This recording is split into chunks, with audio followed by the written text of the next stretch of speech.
Hi, YouTube. Me, Creams Amir, them, Seekers of Galanti, this second wake. Episode... We'll fix it in post. Just look at the description. That's the number. Just keep that between you and me and Susan Wojcicki. Don't worry about it. When we last left our heroes... they had spoken to and done battle with a one Mr. TT regarding a number of curious events, both leading up to and into a rather long combat. For anyone who didn't watch last week, the replay is up on YouTube. It's like a 5-hour episode. I trimmed it down to like 4.5 hours. Really, just watch for like an hour and a half. Once I say roll initiative, you can more or less put it at like 1.5 speed up until the last like 15 minutes. Then all the interesting stuff happens. So yeah, that's usually how combats go. It's like touch and go, touch and go, touch and go, and then like right at the end, people start dropping like flies, and then bosses start dying, and bad stuff starts happening, and everyone cries. Lance Archer's theme song plays. Anyway, we don't have the rights to clear that song.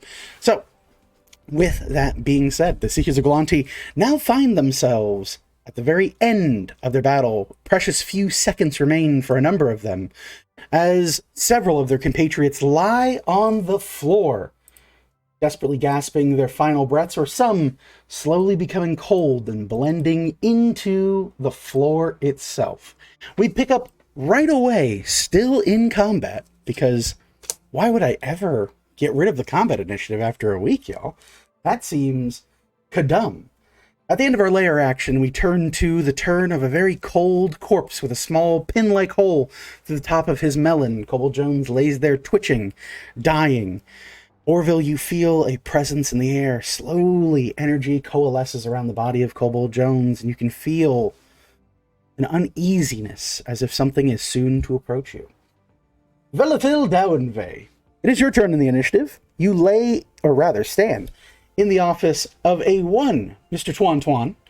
You look around the room. There is a very angry, outfit sundered Georgie Creedy, still looking around. Several of your compatriots still stand, gasping breath, but yet others lay dying where they lay. What would you like to do? Well, if I recall, Orville was laying dying not that far from me. Notes can confirm. You were hoping no one would remember.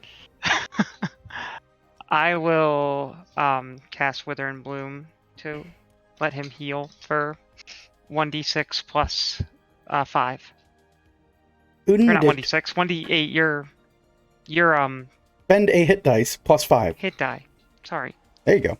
We'll figure it out. It's a new spell from the College I of don't know Witherbloom. how anything works. Everything works.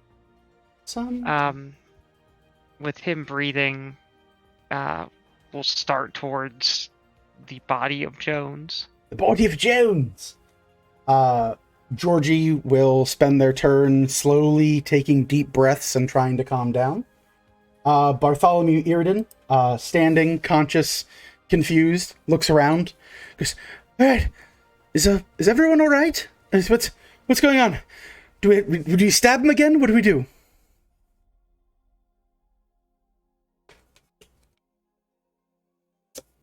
Bartholomew seems truly out of sorts and not sure what goes next. Heroing, not their first thing. We check to make sure he's dead. Right. If he's not, that's JJ's calls at this point. Bartholomew will run over to the body that has been Eldritch Blast to smithereens, effectively. Bartholomew will make a medicine check. Maybe. Oh man, that's awful. I forgot to turn hardware acceleration off in Google, which means the dice, I shouldn't use them here. I bought those new fancy Vecna dice. They're super cool, but they are desperately scary on D&D Beyond. Ooh, it's an eyeball. That's super creepy. Bartholomew looks over and goes, and reaches down and feels at the throat of TT and goes, "He's still breathing, I think, maybe, not sure. I think there's a pulse. That is Bartholomew's turn. Charles lays cold on the floor, stable, thanks to Kobold Jones, but is dreaming of cheese wheels in heaven, or hell, wherever small dire rats might go. Aja flies around the ceiling. Celeste, it is your turn. For the purposes of this, I'm moving a d20 to a certain number.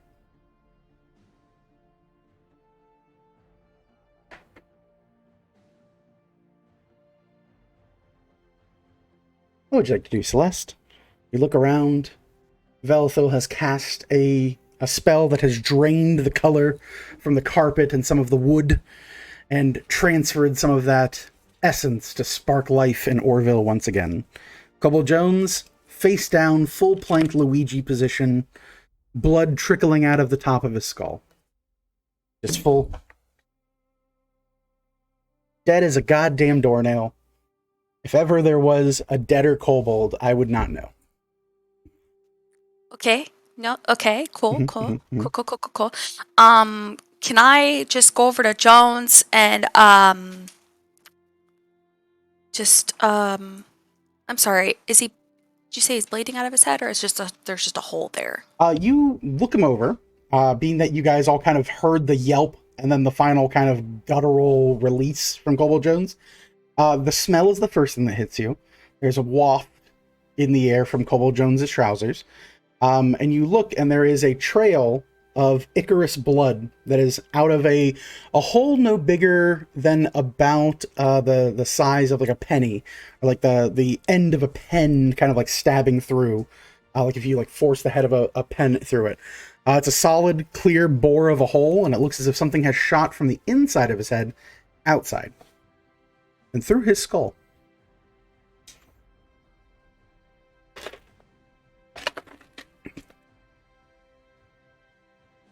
Okay. Okay. Cool. Mm-hmm, mm-hmm, mm-hmm. What would you like to do?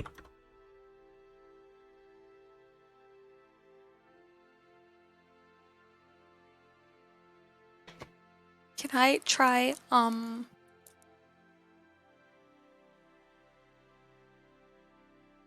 I like try and cover the little hole to like I don't know. I don't really know. I'm just gonna try covering the little hole and like wrapping it to make sure he's not bleeding out everywhere. Sure. Okay. So you want to like bandage the hole? Yeah. Sure. Give me a medicine check.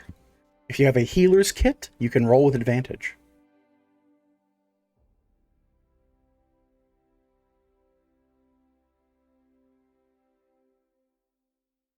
This is fun. It's like the best, worst episode of House or Grey's Anatomy.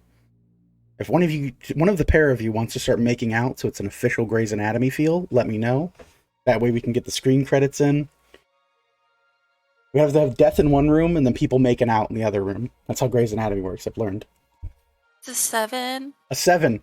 You think about it and you look at your fingers. And you look at the hole. You look back at your fingers, then you look at the hole. You look at your fingers, you look at the hole.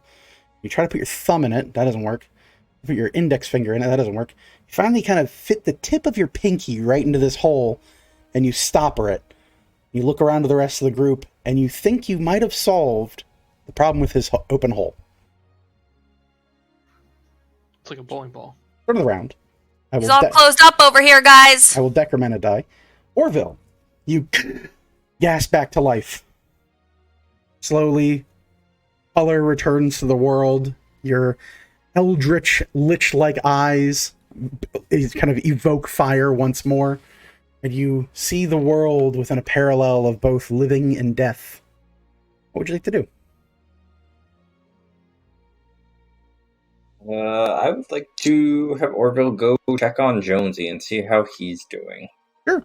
You stand up at half your movement, groan, walking over several kind of flecks of spell-like residual energy apparent across your skin from these arcane bolts from TT. You look over Jonesy. Do you pull your bandana up?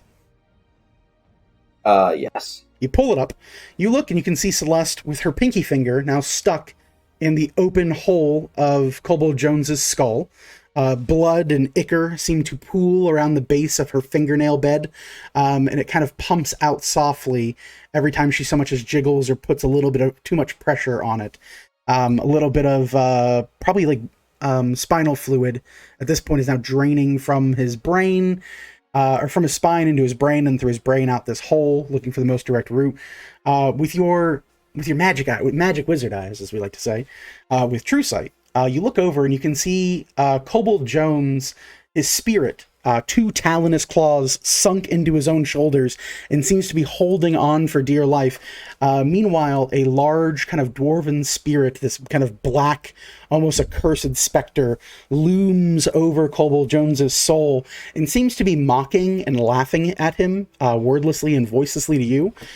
Kobold Jones, for context, as you are grabbing onto your own body, attempting to force yourself back alive, you hear these dwarven words between you.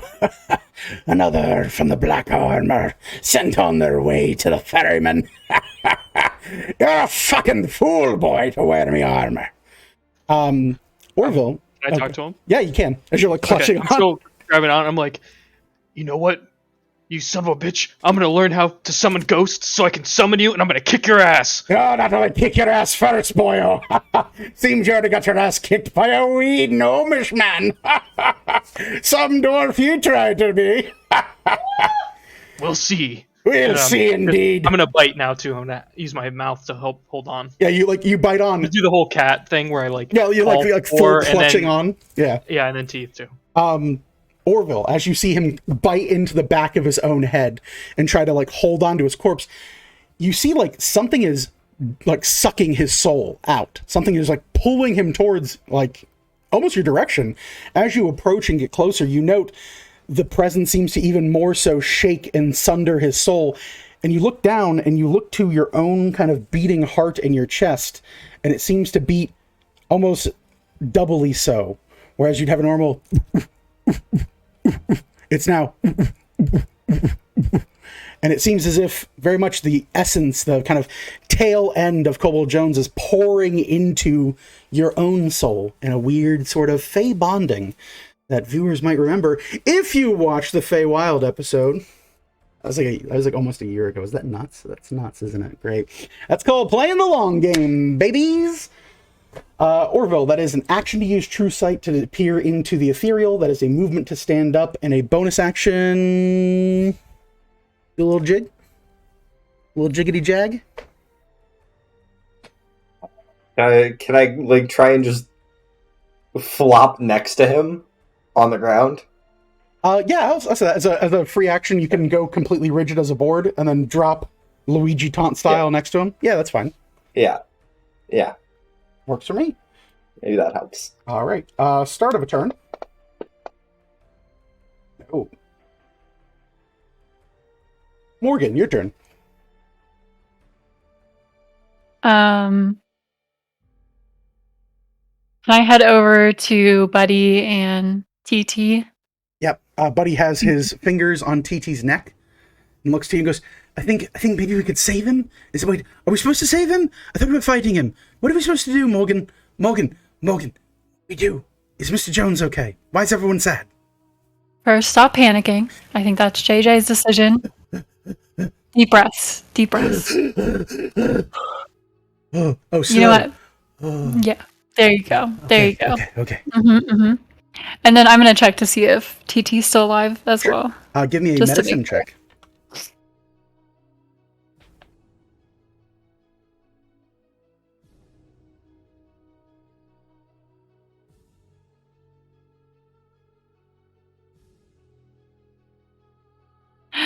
That's a 14. 14.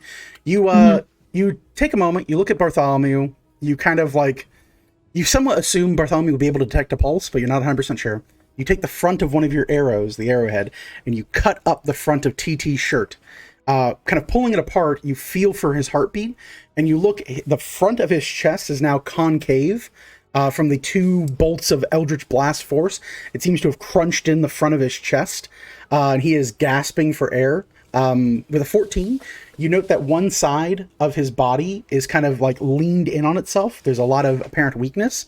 With a 14, you assume he is in the stages of bleeding out. He doesn't look like he's likely going to make it, and you are very rest assured his heart is still beating, and he has a collapsed lung. So he's probably not long for this world, if at all. Unless, of course, medical attention were to happen. But he is in death saves. So is that my action to do that medicine roll? It is an action to determine via medicine any check. Oh.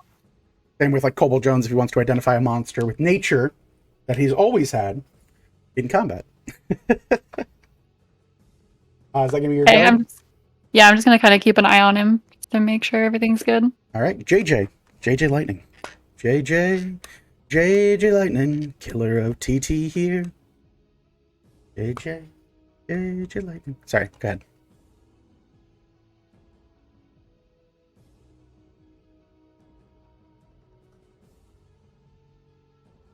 Morgan, you can clean him up if you want, or whoever else. And then JD will kind of get off of the table Mhm.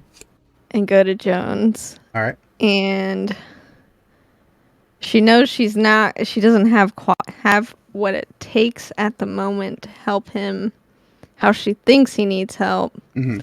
But she'll hold on to her Huggy Bear's pendant Mhm. and just kind of ask, "What can we do, Vaz? Good Whoa. old Jonesy ain't gonna make it. It don't look like it. Is there anything we can do?" All right. Go ahead here, and we're gonna handle this like clerics might. Go ahead and roll me two. Give me a D100 roll. Do it that way.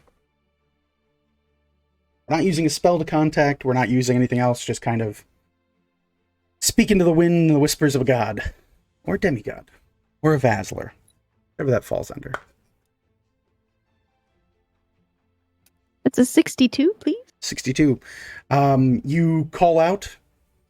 There's a coldness in the air. You're not sure if maybe it's because of the nature of this strange kind of casinoed area that TT has filled with manners of illusions, teleportations, and folding space.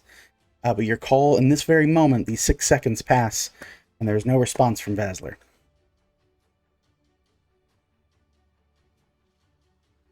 Okie dokie.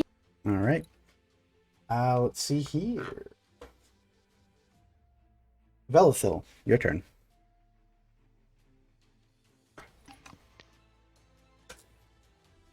JJ, do you still have that stone that can transfer life into spell energy? I do.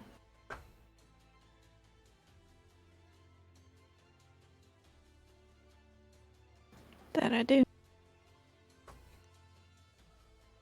I'm not sure if anyone's quite lively enough to give you the charge necessary, but it could be worth a try. Absolutely. We just cut out a game really quick. What Sure. does that? How does that stone work? One more time. Sorry. Beep boop ba-doo. We'll let the owners of the stone describe it and see who took notes.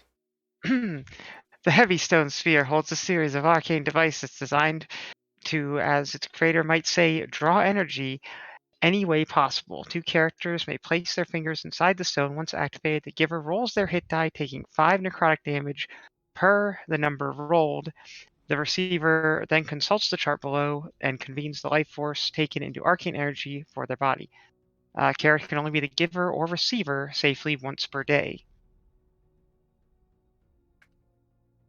So, if someone were to be able to roll, what would it be? A 5? Yes. And take 25 damage, it would be a 3rd level spell slot Or JJ. for JJ.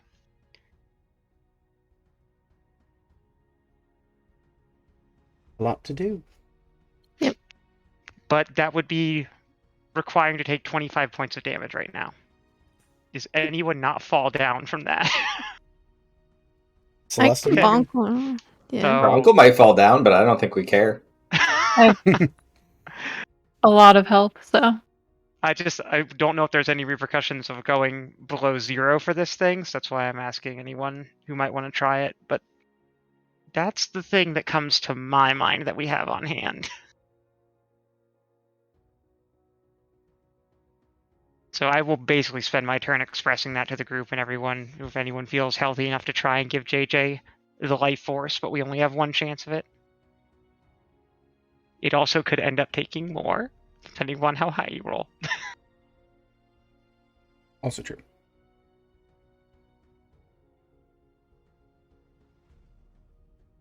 What do you want to do, Vel? You tell the group about the stone, inform them of such.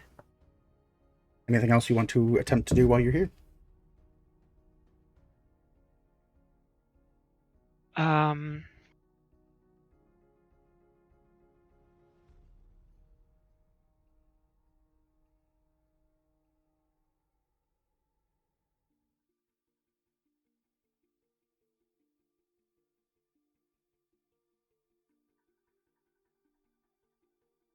I don't have anything that's going to help right now.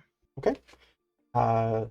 Georgie finishes calming down and slowly kind of walks over towards the group, specifically towards what appears to be like the biggest group of you all, and looks over your dead kobold friend and goes, "Oh, now that's real sad. Oh, I'll help you bury him if that's what you want to do." That'll be Georgie's turn. Buddy's turn, looks at Morgan and goes, "Okay, Miss Morgan, so what do? We clean him up? I have," like starts digging through his bag and goes, "I've got this handkerchief, it's monogrammed, and I've got some medical supplies, I think. Nope, that's just tequila. Nope, that's just a bottle of tequila. Is that good? I don't know. What else do we need? How do you clean up gnomes?"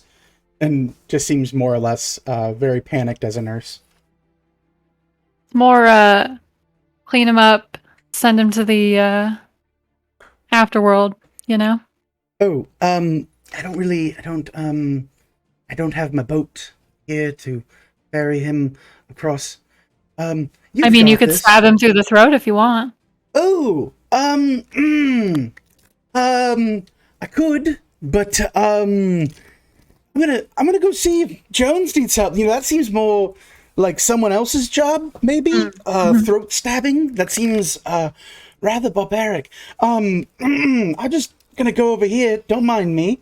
Bartholomew will take his sword and like get up and like very awkwardly move towards Jonesy at the suggestion of just murder the fuck out of this guy. Good idea, buddy. Good idea. Celeste, pinky finger locked in place. Little bits of brain poke at the front of your finger as his skull is beginning to decompress, and with the fluid leaking out of him, his brain is now swelling. You can feel it. You can almost scratch his little brain. Much like a Ruffles potato chip, he's got ridges. I don't know. I'm pretty sure I got a lizard brain. I feel like it would take a few rounds before it swelled up to hit the skull. Ooh, I don't know though. Lizard. I feel like that one's pretty aerodynamic. I mean, I'm gonna throw this to the biology guy in the group.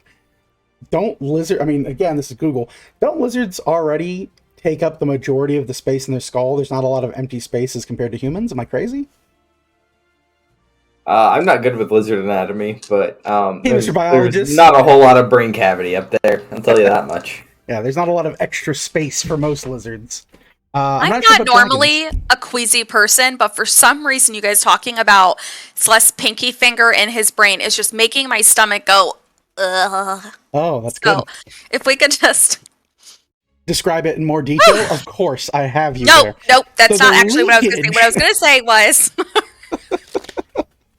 I'm going to make my way over to JJ and just... you reach pulling out your- my little hand. You pulling your finger out?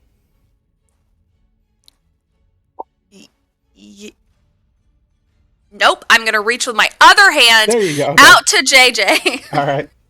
Because I have two of those. Yep. You And do have two I'm hands. Confirmed. Celeste has two hands. Vel? I just... Not sure. TBD. 2BD. What do you want to do with She your other might, hand? again. Alright. I'm just going to leave my pinky and then reach out with my other hand to touch the stone thing. Sure. We That can Vel say described? your item interaction is to set it up, and sure, why not? Being that we're kind of in between rounds, we'll let you do it. That's fine. So you're gonna roll your hit dice, which is a D10, and you're gonna spend your action to prep the stone. And on JJ's turn, she will receive whatever amount of spell ability is with her item interaction for the turn. And I roll as many hit dice You of my roll choosing, right? one hit dice. Oh, just one. Yep, and then Oh. note the Oh. result. You need to roll Okay. to save, so we can dramatic this up. To save Kobold Jones's life, you must roll a 5 or higher on your D10. Yo, don't say they ain't having steaks, because this shit's raw. It's rare, in fact. Blue, even. There are all these steaks. My life is in your hands. Oh! Oh! What is love? Baby, don't hurt me. Oh, she threw shit at him. Oh, shit. Just killed Shit. me. Violence. Celeste, I will remind you, this is recorded, and this is also being broadcast live. No domestic violence. It's only murder if he dies, right? It's only murder if he Wait. dies, but you can be sued for a lot of stuff for domestic violence these days, so fair. She changed to a D4. Oh, no, now it's dead. Now you're gonna die. Can't roll a 5. All right, Celeste. D10 it up. You have to roll it. You have to do it right now. Yeah. Gotta wait for JJ's turn. I'm sorry. You charge the stone, and JJ will receive. You're using your action to set it up and program it. What'd we get?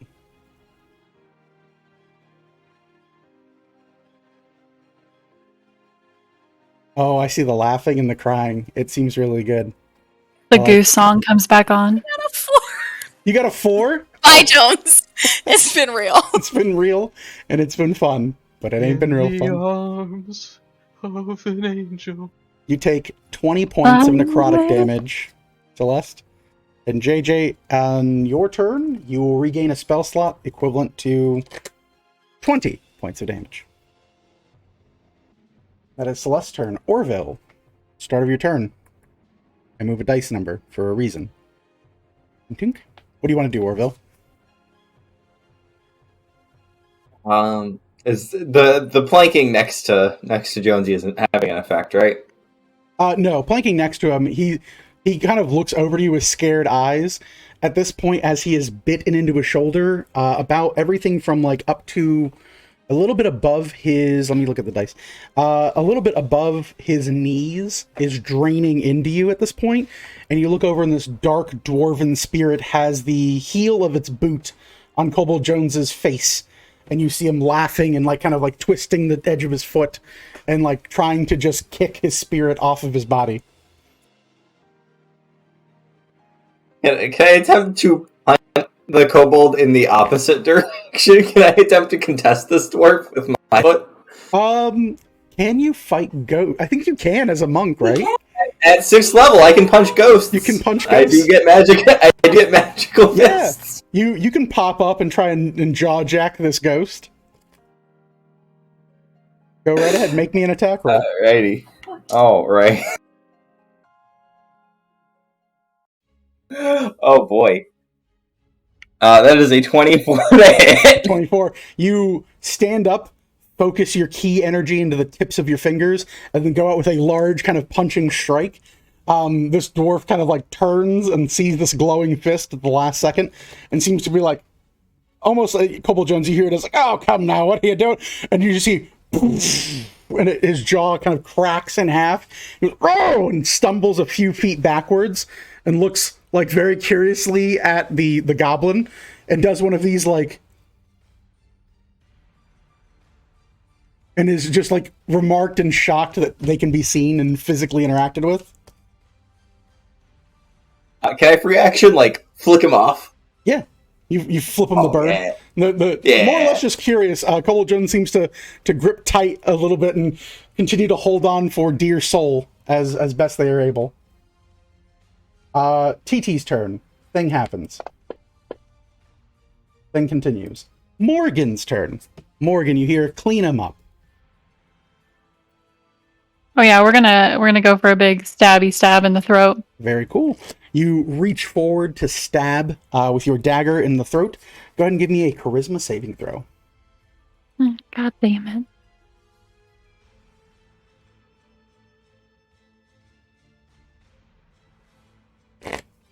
17. 17. Okay. We will make it. All right. We will, for posterity's sake, gonna record that. You go and you reach down and you feel the warmth of his blood at the tips of your fingers drain free as you feel your hand kind of dip low into his throat. You sever the bloodline and TT is no more. JJ, your turn.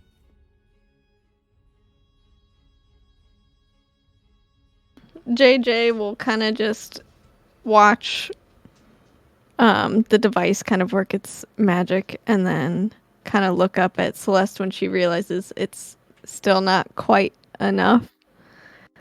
And she kind of just shakes her head with a solemn look. Keeps holding on to her pendant with other hand.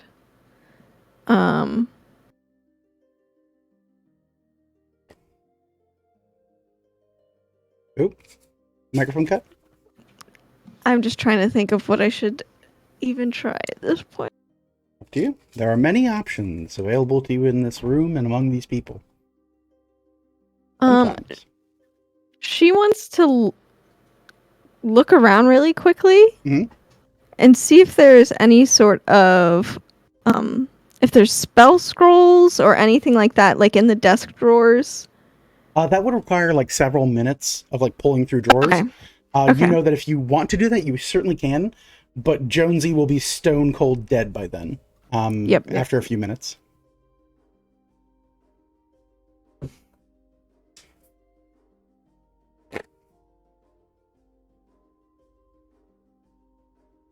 Anything else you want to do or talk to or reach out towards? Okie dokie. She will pray to the harvest god. All right. This time. Say, hey Dad, harvest god, whatever you want to be called now. If I could just have a little assistance to save a friend that tried to make things right on your end. Miss you and thank you. I hope we can do enough in your image. You levy a prayer to the god of the harvest. It wafts out into the room. There is no response, unfortunately. Idoki. Is it? Kobold Jones. Your soul continues to pull up at this point now, up to your waist of your soul, has drained into Orville's body. You clutch for dear life, and you know that death is soon approaching, and where two were once separate, one may yet stand. Velithil. You look around, Morgan's doing her thing. Georgie and Buddy have both kind of like walked up and looked over. Buddy's like, oh shit. I want to walk over to Buddy, take out 2 of the diamonds, and just push them into his hand. Like, oh. I have seen you cast incredibly powerful magic through that sword. You just had to say its name and you made it happen. Go to Jones and say Revivify. You might be able to save him. I don't understand how that thing works. Was this like a bonus? Or I feel like really bad expecting blood diamonds. They will turn into dust and transfer life back into his body if you succeed. Right. Okay, no, sure. I mean, I'll give it a go. What's the worst could happen, you know? Be fine. Sure. I will do my best. There's like this like small bit of like finger movement as Buddy is now holding 2 diamonds worth more than his annual salary. He goes, yep, yep. He nods and says he'll try. Georgie looks at it and goes, no, not to be uncouth, but if you want, you could chop his tail off, put it up on top of a barbecue, probably have yourself a real good kobold tail. It's nice, high and fat, seasons up real good, got some salt in it. Do maybe a little bit of cayenne pepper, Had a little spice to it. Just, I mean, not to, waste not, want not, or whatever. Yeah. He's not dead yet. I mean, he mostly dead. Like, what would you call crawdaddy? Once you shock the water, it's already kind of dead, but then you're kind of cooking it while it's still alive. That way it seals in the juices. Kobold scale, much in the way it sealed in the juices. That's gonna be Georgie's turn. Bartholomew will slowly walk forward, diamonds in hand, look at them and go, Celeste, can you move your finger a little bit? Just gonna put one like there. Celeste, you reaction, you pull your finger out of his skull. Yeah, but like really slow. All right, you little bit of brain matter in gray sticks at the end of your nail right under the cuticle. Pieces of Kobold Jones has kind of made this small kind of wet waxy seal at the base. Oh, sorry. Okay, sorry.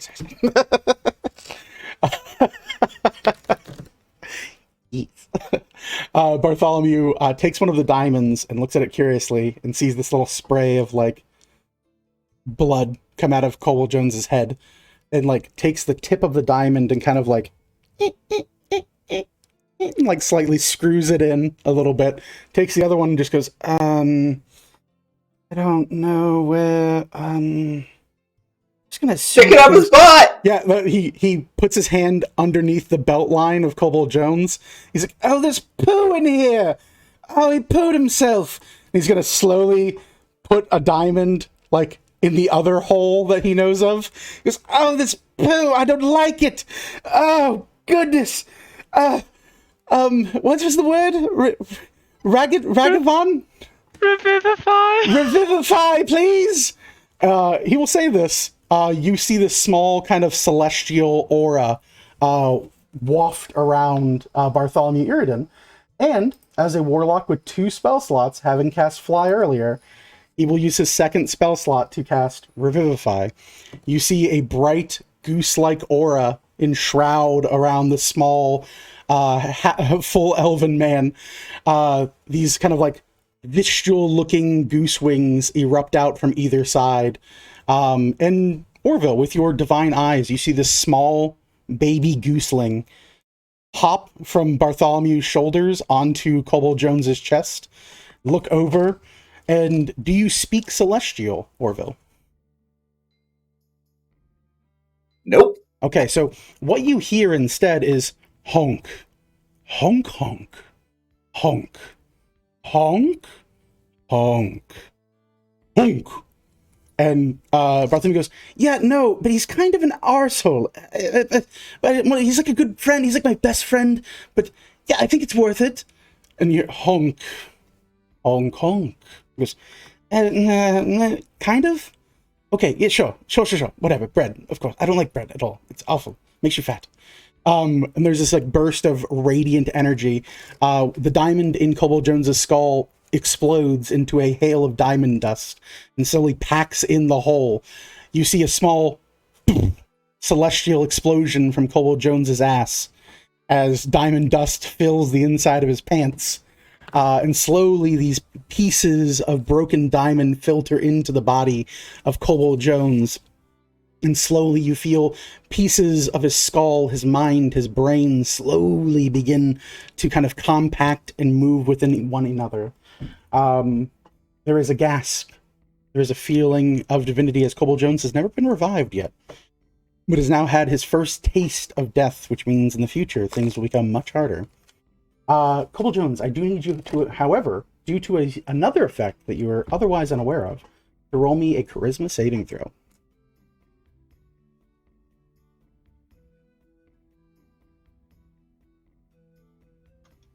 It's a 14. 14.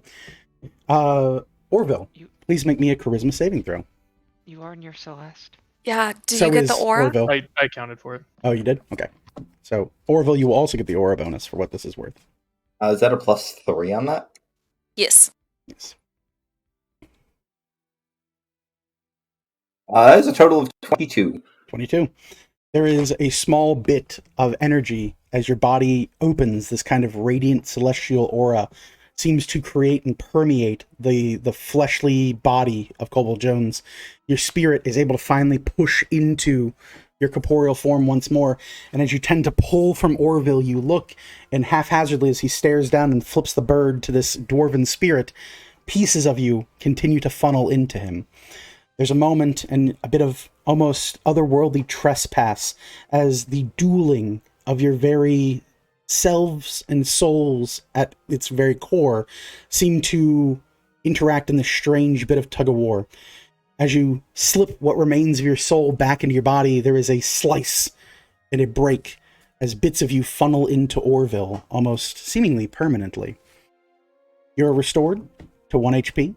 The hole in your head has been sealed tight.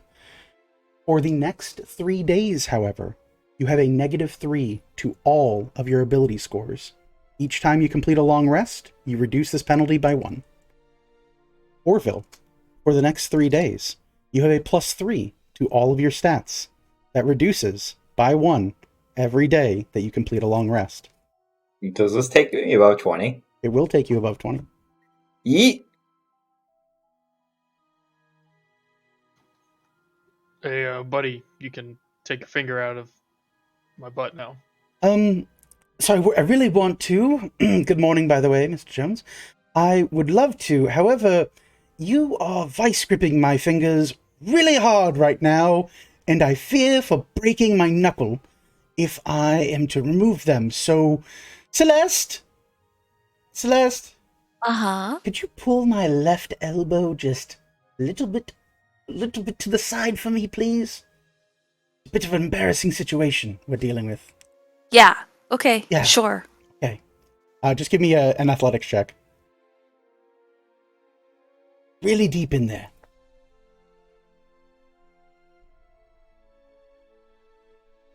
25? 25. You rend like Buddy's arm. You hear this kind of like pop sound echo out. He goes, oh, gross. And Kobold Jones's pants are kind of like full off. The pants are full of poop because he died and he emptied his bowels. And Bartholomew has this like shit covered hand and goes, oh, gross.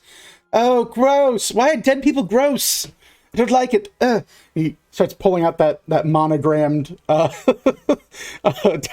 So it's kind of like, oh, it's gross. It's everywhere. Why is there corn in it? Oh, goodness. Just starts wiping down his hand. But with that Val, I think we need you over here. I combat is don't have officially any over. outright prestidigitation. Got you. For what it'll do. Buddy's Take hand is hours. clean. Yeah, Buddy's hand is clean almost instantly. But those pants are to be discarded. Someone died in those pants. It's not great. Welcome back, Jones.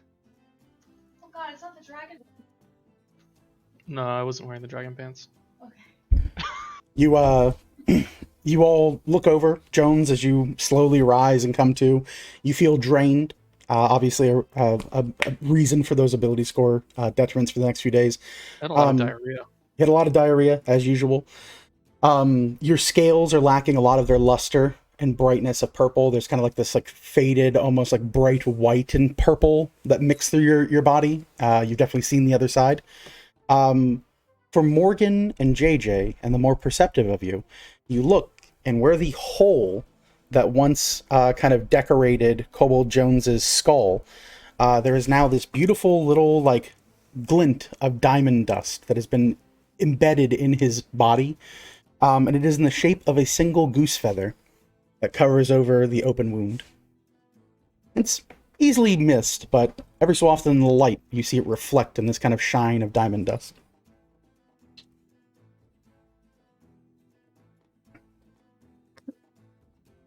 Welcome back to the world of living, Mr. Jones. Man, that sucked. Yes, no, it was a terrible affair for everyone, I assure you, Mr. Jones.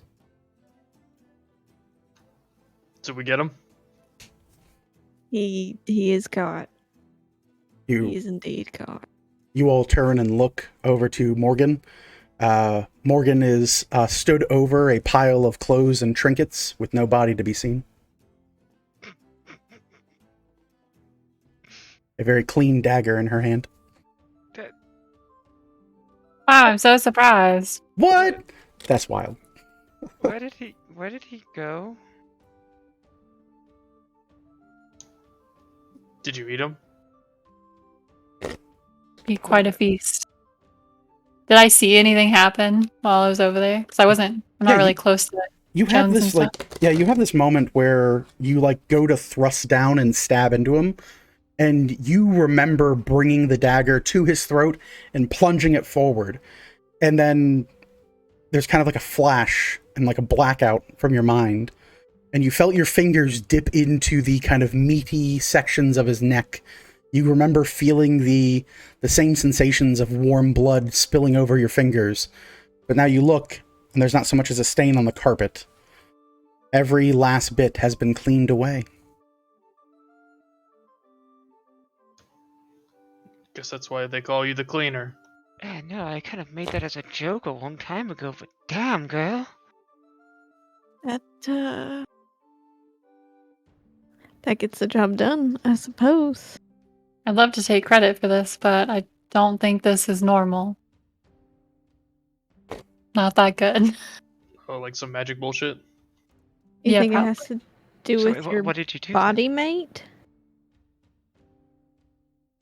Possible.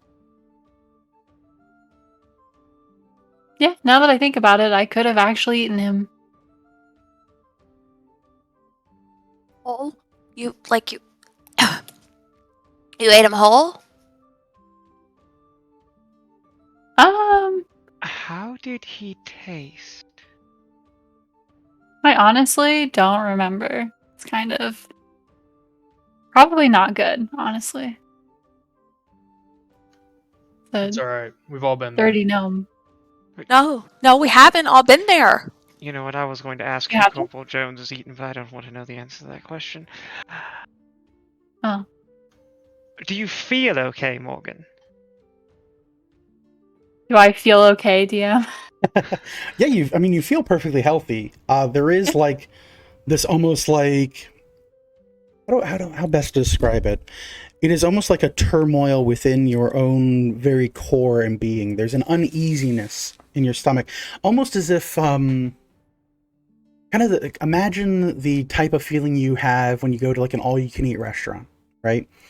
It's appetizing, it's tantalizing, the food is fresh, delightful, you eat your fill, but by the end of it, as you're looking at the like remnants of your plate, you have that kind of uneasy, queasy feeling of like, ooh, I got a food baby, and you can feel something within you restlessly wrestling with something kind of foreign.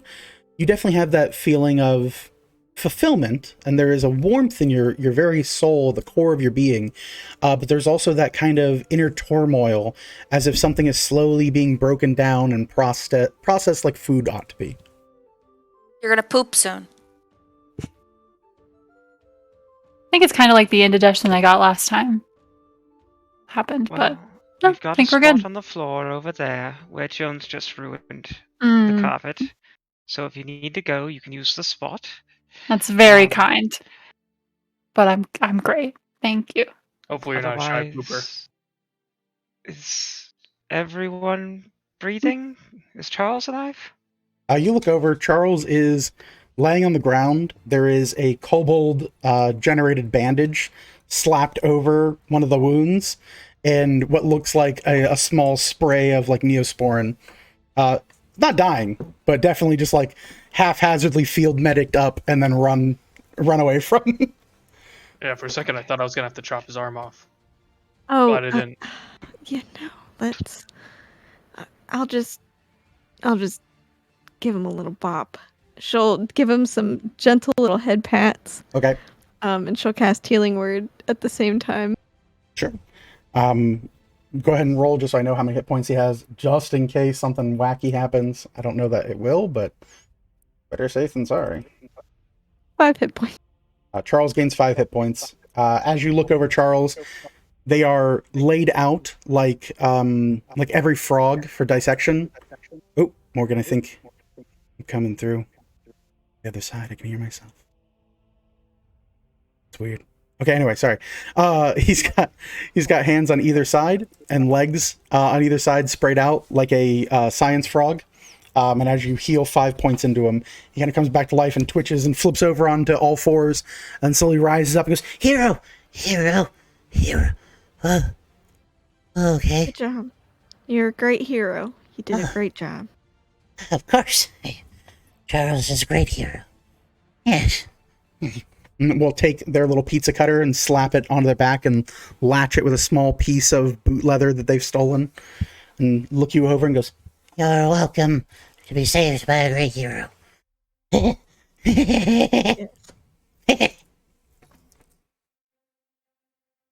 Charles will look over to Bartholomew and slowly like walk over and crawl up Bartholomew's sleeve and sit on his shoulder. What I miss? He goes, Cobalt Jones died. Oh, yeah. He's kind of weak. Yes, yeah, no, yeah, and it happens, wizards, So, yeah, there was a wizard. Yeah. Thank you, JJ. Thank you. You see Charles look over and his buddy thanks you. Charles has this like almost doing math in his head for a moment and like slack jawed. You see his nose kind of scrunch up and goes, Thank you, daughter of Harvest. You're welcome. and slowly like burrows a little bit into Bartholomew's long, messy hair. JJ's gonna walk over to her uncle. Yeah, still in the fetal position on the ground. I assume she Looking has around.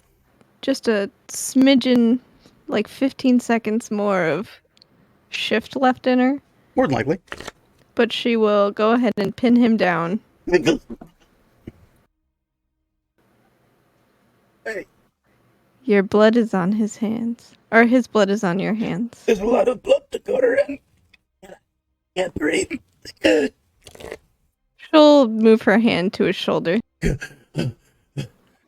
Now, There's a lot of blood on your hands, actually. there's a lot of things to answer for there, my darling niece, but come on now. I mean, you have to understand I was all kinds of confused and under direction. You have to, this is all this Mr. Twan stuff. I just, ask the big green guy. He knows. I'm sure I'll get to Georgie in a moment. But were you aware that Mr. TT was going to have Dad killed? Was that part of your plan, too? I just, I do hate to speak ill of the dead there, dear niece. I wouldn't say that I quite knew. Not that you believe one way or the other, but You knew, okay. I didn't truly know he Alright. was going to kill him. No, come on now. Let's just talk about this real you quick. made a deal. So what should I do with you? Should I finish you now? Handle it now? Let Cobalt Jones do whatever he feels he needs to do because he died because of you? That's an Or accent. should I drag you back home and let Mama handle it? Or maybe your father handle it? Or maybe everyone else at the farm do what they wish? Now, come on now. We're family. You and I, we're blood. You have to understand. I loved my brother. I loved him and his happy life and his beautiful wife and children and all the success he was having. I was at the wrong place at the wrong time, like a moth drawn to the flame, dear niece. Your brother, my father there, that was blood too. But I guess, some outside influence always can change that, right? Well, now you have to understand, Mr. Twan is very compelling of a negotiator, and I was not at liberty to refuse his demands, Denise. You have to understand, we were all just tools to this man. Back me up, green fella. You know what was going on. And Georgie kind of like narrows his eyes and looks at your uncle and goes, "Well, I'm still a little foggy on what exactly happened. Maybe it'll come to me. But, you know who Twan is. Yes, of course. Now I do. Of course, I do know who Mr. Twan is, and you know what he was going on with. And Georgie looks to you, JJ, and goes, "For what it's worth, I don't quite remember being as old as I am. My hands don't look right. These clothes don't feel right. Now I've got an awful pinch up here in my shoulder. This boy knows something, but that's just me. Were up to me, we'd go take him out and get all sticks for ring toss and beat him in a sack till he squealed. But again, that's just me." Yeah, I do have to say, dear uncle, that unfortunately Georgie was under a spell and you were under your own direction, Well, your own choices. Come now, I was obviously bewildered and enchanted, bewitched even, by this highfalutin societal man. I mean, JJ, you have to understand, I don't mean any ill will to the family. I love you and your mother and my dear brother. I wept at his funeral. Come now, you must understand it. I had nothing to do with this truly other than just being a pawn. I didn't know he was going to kill him. Except you said you didn't exactly know, which infers that maybe you were told that he'd be handled or something like that. Well, now, do you know Corvus? Cove who? The purple fella who Purple came fella. in that night? Yeah. Well, Before he answers, can I cast Zone of Truth? you certainly can. You gonna mark it off? If you have the spell slot, you can do it. Yeah. All right. What is your saving throw? It's 14 for charisma. Let me double check this real quick. Hold on. Truth. 14 charisma. Let me hold on that real quick. I think.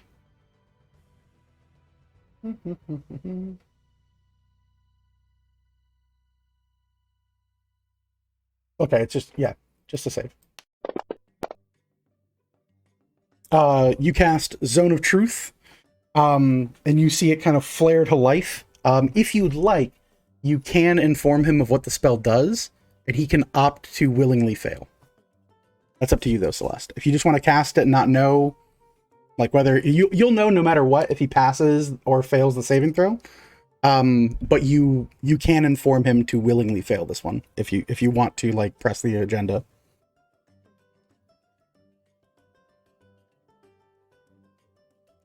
When I cast it, does he say the ring? Yeah, no, it's a visible circle. Yeah. Okay. It's Then it's a radius sphere centered on a point in your choice, and while you're in that area, it actually changes colors and the like, just as it's been doing this whole time. okay. Then yeah, I'm gonna tell him about it. I just didn't want to interrupt JJ. I just was trying to like cast it before that. Yeah. Lie. Oh, you're good. Happened. Don't worry. You cast it, you look at him, and as it's kind of forming on the ground, you tell him, like, you know, if you lie, I will know. Go ahead and give me an intimidation check, Celeste. Flex on him. Put the lean on him, as they would say. It's a 21. 21. He kind of like shakes and nods. You see for a moment the circle trembles and there's like this pale kind of gray, as if he could resist the spell if he wanted to. And then after your intimidation, which it very much crushes his saving throw, he looks to you and goes, all right, now, let's all be friends here. And you see it flash to light, and there's this golden radiance in the air. And you now feel as if there is a tether between him and the truth, and you will be able to discern it matter-of-factly. He looks to JJ and goes, Corvus, purple fella, big horns, carries a weird thing on his hip. Yeah, I know. I have met, or rather seen, Mr. Corvus before. Yes, of course. Of course, dear. So you've met him. Okay, great, fantastic. I didn't exactly meet him now. Hold on a second. I had just been in the room in which he had been in, and that there was nothing more than that. So it was the deal made in that room then. And he looks like, you see there's sweat pooling on the sides of his face. He looks at Celeste and then looks back at you and goes, yes, I was adjacent to the room, and it flares red for a lie. And he goes, I was, and Celeste, you give him that look like, I know. You give him that like, the oh girl. I know you know that look. That, and he very quickly changes. He goes, I was in the room. I was in the room when the deal was going on. Yeah, no, I definitely was. I heard that he was going to be delivering a message to your father in a few weeks. Okay, so you knew about Corvus coming to visit for a few weeks. Didn't care to tell anybody. Kept it to yourself. Continue to keep this deal to yourself. Now, I do have a question. Yeah. What was with those threatening letters? And looks at Celeste, and there's like sweat pooling, and starts to try to like think of a lie, and the circle kind of flares to life again. He goes, it turns back to gold. He goes, those were Mr. It turns red. He goes, they were Mr. They were my idea. And he kind of like takes a deep breath, and it turns gold to say that he's telling the truth. Your father was a stickler for who he worked with and who he would sell or not sell to. He was awfully preoccupied with some manner of deal for the Ravon capital for a good long while. A big order had come in from a station or some type of place. Another large order came in from the north regarding some dwarven nobility of some renown.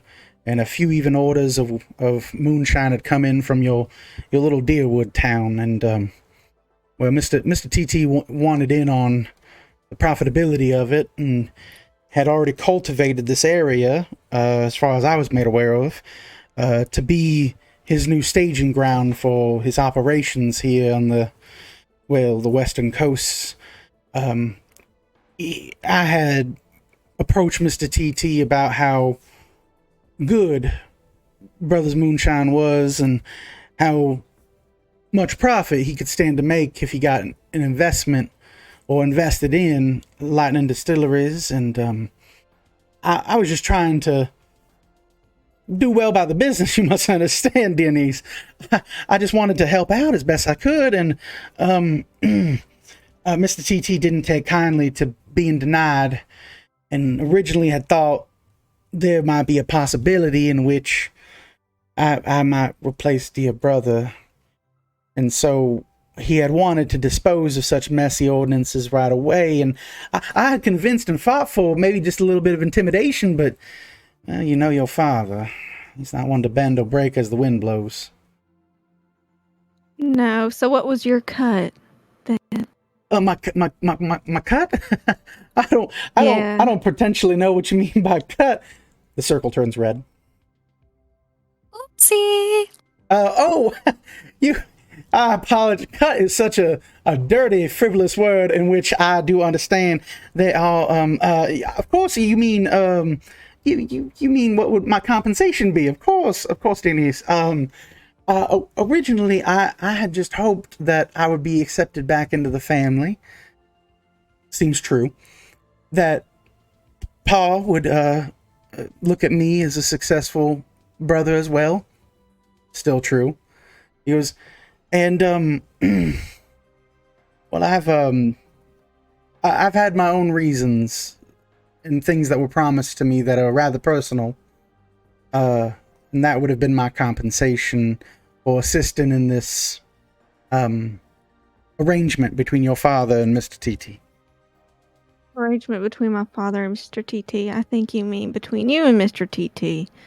at this point. I was to be an intermediary, you must understand. I was simply there to open the door so that business could be arranged. Uh-huh. Except you let it get to the point where your brother was killed. I in didn't the know I name was of dealing with this psychopaths. business. Come on now. That ain't right. But you can try again. So, what should I do with you? What should I do? I mean, the good Lord does teach us to turn the other cheek. I mean, even your huggy friend hugs with both arms, as they say. I mean, I think, everyone to be deserves a second honest, chance. that's a very interesting. Do you think that's right, Miss Vel? Do you think that our Lord and the Huggy Bears would say that everyone deserves a second chance? Well, we are known for hugging with both arms. With both arms, I yes. feel like we're known for something else, though. But I have a question, if you don't mind, Theodore. You just kind of look laying there. By the way, just for context, the entire time, JJ, you're still in like half shifted mode. Every word is coming out with like dribbles of spit and malice on this guy's face. And he's just like, "Oh, please don't eat me." It's like that feeling.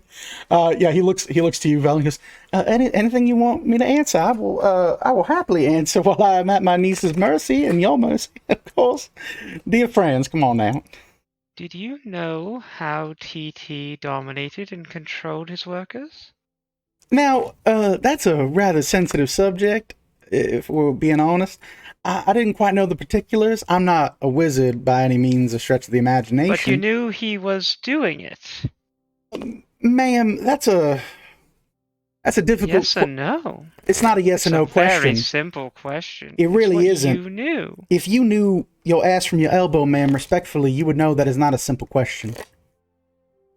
Answer the question, Theodore. Everyone knows, as far as the East, that Mr. Tuan came into his money and was able to wave his hand over some of the strongest individuals that ever roamed the Orcish Hills. Now, no one really knew how he was doing it, or managed to do it, or what he had on them, but even the scariest man you ever found in a bar would always bend the knee and say, "I'm sorry," to Mr. TT. Commanded a level of fear and respect of which I was not aware of, had a magical inclination, but it is assumed. He had allegedly deep connections to a number of high-profile individuals, but I can't sit here and he looks at this like golden radiant circle and be pressed on information I truly don't fully understand myself. Okay. Ooh, do you mind if I ask a question real quick, Phil? Oh, of course. So you say everyone from the East and on knows about Mr. TT's skills, perhaps. So how long have you known Mr. TT then? Well, I've known Mr. TT for a number of years, both off and on, throughout a number of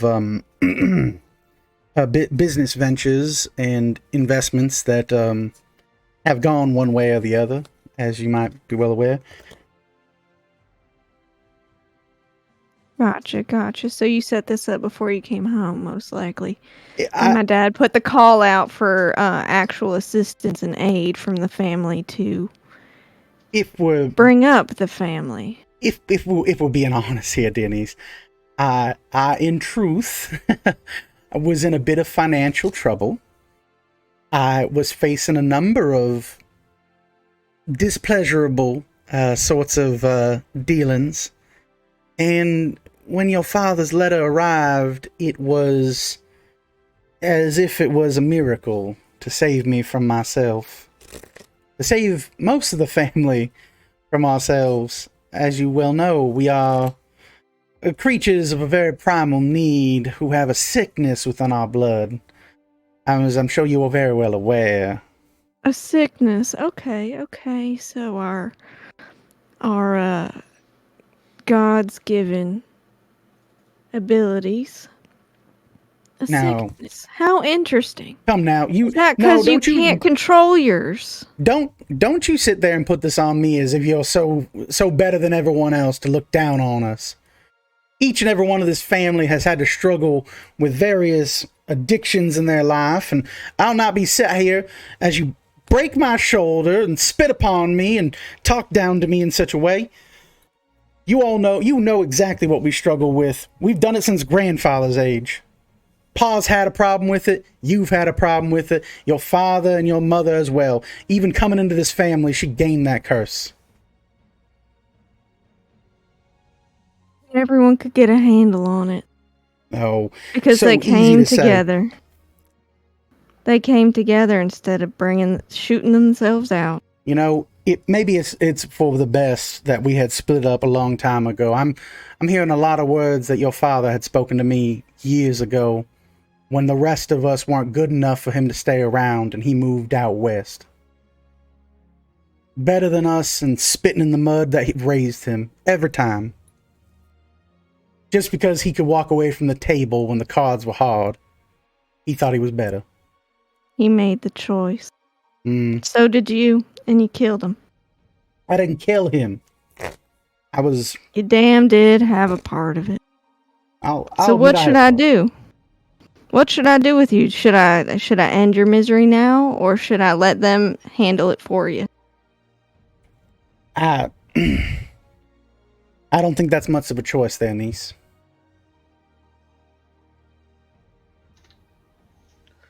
I'll make it quick and I won't enjoy it, as I'm like baby powdering up my axe handle right now. It's like getting like what's it called? Oh my god, like pool chalk, chalking up. Yeah, exactly. Like a weightlifter competition. I'll Yeah, make or it like slow and I will enjoy it. a gymnast. Like, Yeah. He looks at Sir? Yeah, he looked to you, Celeste. So I just want to get this straight, just for my notes. You see, Yeah. So you received a letter from JJ's dad. It was like a saving grace to you, so you went back and then you plotted his murder, and then you had him murdered, and then you financially benefited from it. I didn't have but- him planned to be murdered, ma'am. Sorry. Part of the planning of I didn't plan for him to be murdered. accomplice. Is accomplice better? It's not an accomplice. I didn't ever suggest to kill my dear brother. We may have had our Okay. differences. He may have been too good for the places that he was born from, but I think Venus, that's damn it, bold. I would never suggest to kill him. That was never my intention or my idea. I fought Still Never- stood often. by after it happened, revealed nothing of the truths to anyone, and If- then bent your knee back over to TT, and crawled back up here with what would gain you more. If your intention is to sit here and berate me, then please just end my life at this point. No, Because that's I will not not my sit intent. here and I'll be step up. spoken down to by an elf. No, hold on. First of all, don't talk to Vel that way. That's number one. Oh, I just give what I receive, ma'am. I'm I not sitting here understand. any prettier than the rest of you, but if I'm not to be heard out or have any chance of redemption or a method out of here that doesn't result in me being either murdered by a small lizard fella or some one-armed wacko, then I'm fine then.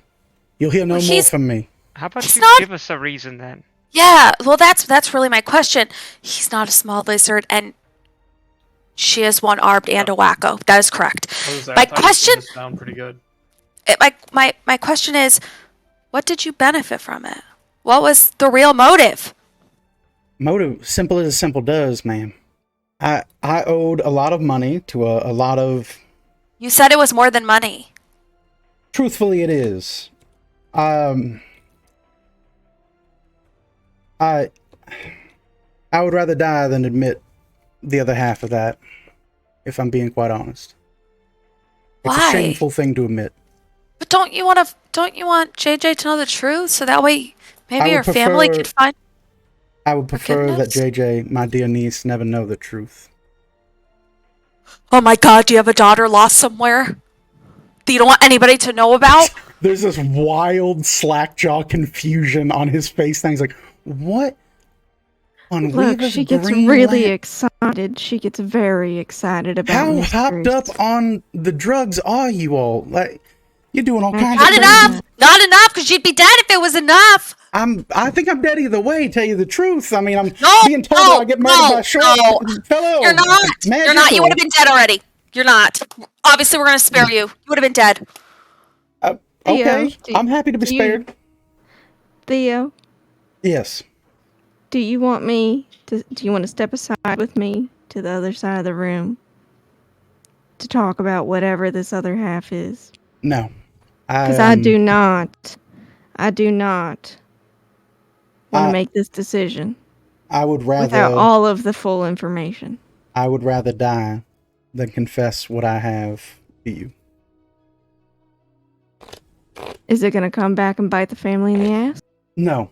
What I know and my reasoning in part for this whole fiasco is more personal than that, and it will end with me, and it will be done. Are there any rumors about Theodore that JJ has heard from her parents? That is tasty. Go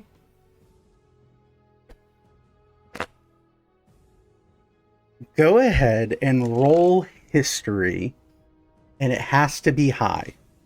I will tell you that right now. This is like All a the chance. rumors you heard were in Spanish. You didn't understand any of them. You were just a kid. It's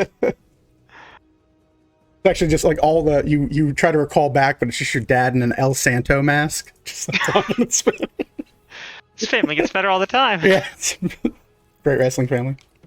That's not going to cut it. It's an 8. 8. You shockingly, for as small as the farmhouse was, how thin the walls were, you had heard as a child your parents arguing about numbers of things, but they always tried to make sure that like you were fully asleep, or if there was any chance of it, they would go walking out in the fields. Your mother had a preference to never bring that kind of energy into the house. Even if it needed to happen, even if it needed to be a conversation, you know that it was never, not once, put in front of you as a child. And whatever struggles the family was feeling, it was never brought to you or even the employees of the Moonshinery. From optics-wise, it was always your mother's wish and your father's kind of allowance that all of that be kept between them and be personal, and then everything else be kept smiling faces for the business and for those that they trusted. Very close-knit.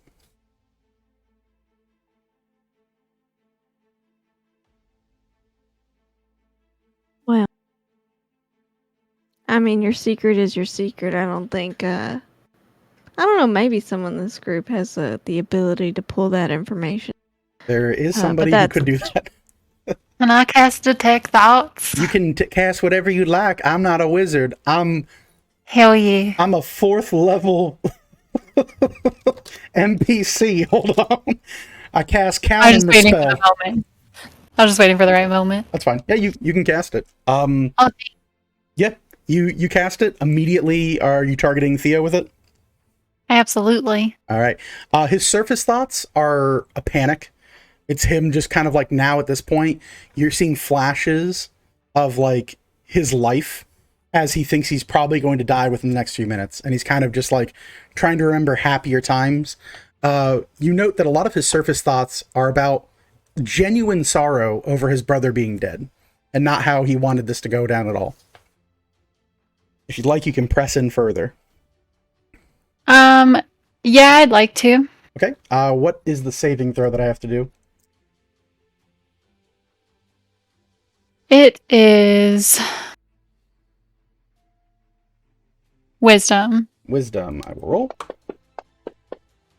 He has a +1 to his wisdom. It brings him to a 14 for his save. That is...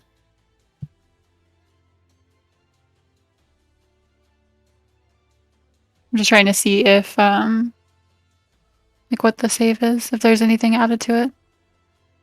It should be your spellcasting ability modifier, your proficiency, and the number 8. Will make your DC that he has to succeed. So 11. Okay. Then, so, yeah. Let's see here. Mm-hmm. So yeah, so you probe in deeper as you do so. He resists the spell, which means the spell does end. He knows that you were trying to push into his mind. If you have another spell slot, you can recast it and attempt again. I will say in the flash of what's going on, you see shadows of 3 people.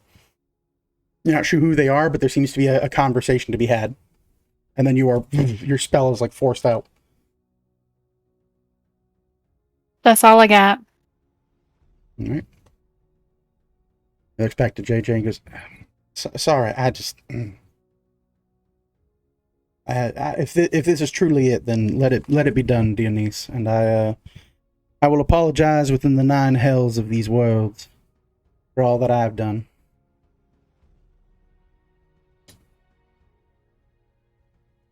Jones, do you want to handle it now?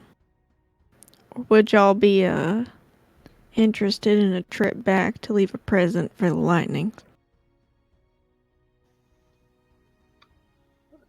It's not my uncle. That's up to you. I mean, this is the easiest way, the quickest way. But, like I said, I'm not going to enjoy it. I know it's hard to believe, but I don't like killing. I just like beating people up. Meanwhile, Vel with a necromantic hand. That cut his skin off. I'll make a skeleton dance from his still living body. That's some fucked up D&D shit right there. Well, Miss Bell, now, I'd hate to deny you of another body here. But I don't know if this one's quite worth your repertoire. But it seems, if Georgie don't mind, there's 3 perfectly usable bodies around us. Georgie kind of looks around and goes, "Oh, so long as you adequately compensate their families, we'd be fine with whatever you want to do with them. And send a gift back home. That's usually the right way, I think. But it's been a while since I had to do such." That's fair. We Sorry can about that. handle that a bit later. The look of Jones's scales will probably be needing a bit of a rest before we move anywhere. Agreed. Yeah, I feel like I've had diarrhea for a month. You have. One corn You dog pretty later. much have. We Well- sleep in the same magical tent every night. Oh, okay, well I guess I just feel normal then. Damn. Sometimes it be like that. But yeah, Theo will look to you and goes, "Well, if that is it, I mean, So I think the right thing here, because despite what the radio may say about us, we try not to be cold, hard killers just for the shits and giggles, if you will. But what I'd like you to do tonight, Uncle Theo, is to write a nice long letter to Ma, to Pa, to everyone, write it all down, everything that kind of happened, transpired, that the deal you had with TT, and I think we'll take you back and let them decide what's right to do, because they are the majority of the family at this point. And they came back because they believed in what Father was doing, and Dad knew that he couldn't continue on without him. He also thought that about you, and you betrayed him.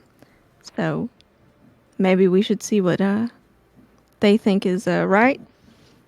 They follow Vasler and seems like that harvest god now. If I'm being honest with you, niece, I would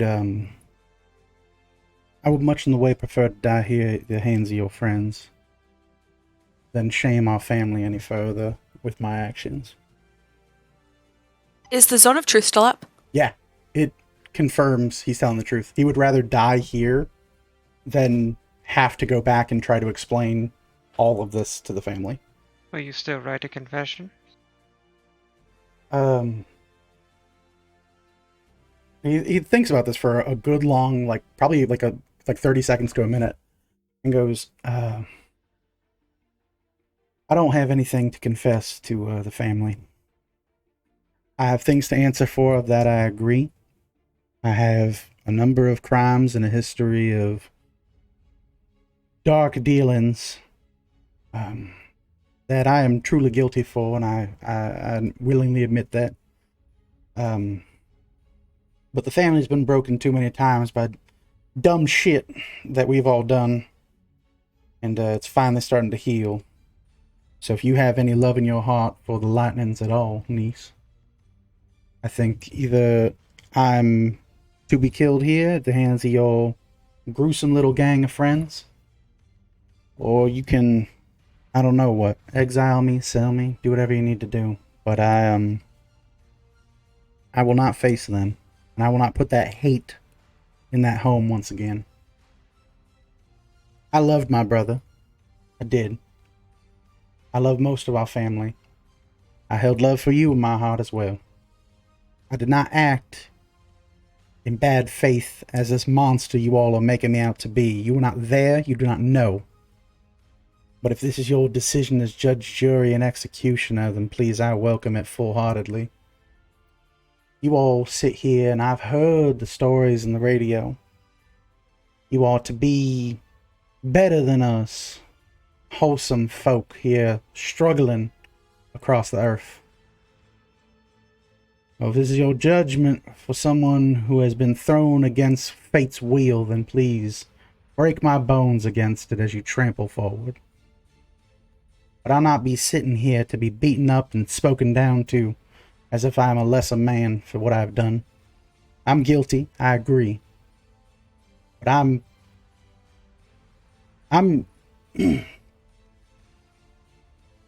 too prideful. I am too honorable for what remains of this family I am from to put them through this mess.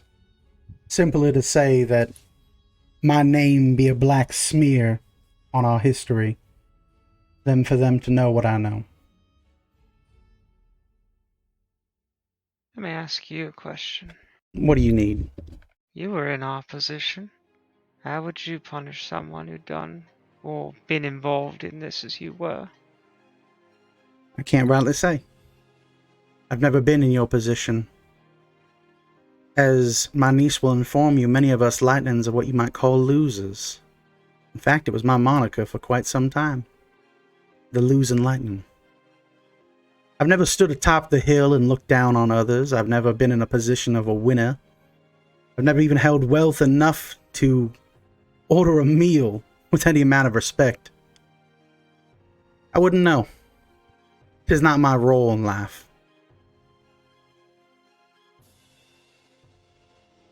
Again, you made it your role when you decided not to tell anybody.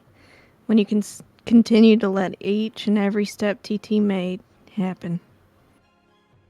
You made your choices.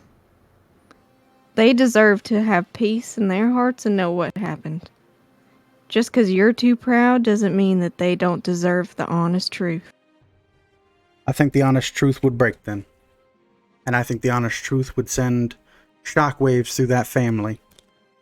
We would all go our separate ways once again. But you speak the way in which you see the world, and we will seek it as true. I just ask that if you are going to grant me any mercy, as it does not seem my options or the cards that have been dealt to me see me walking out of here on my own 2 feet, that you at least have mercy enough to end me now, rather than have me face persecution from a family too soft to execute one of their own. Pa won't have it. You know that as well as I do. They don't give up on people in the Lightnings. Maybe hope for you yet.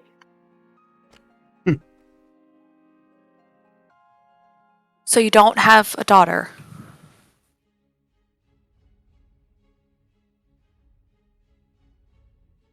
He looks at Celeste and goes, "What are you on? Is it that a no? Or a arcane yes? dust? Are you huffing diamond dust? I'll tell you Remember what that it you have to is. take It's none of your business Go what ahead. I'm doing. I will let you know exactly what she's on.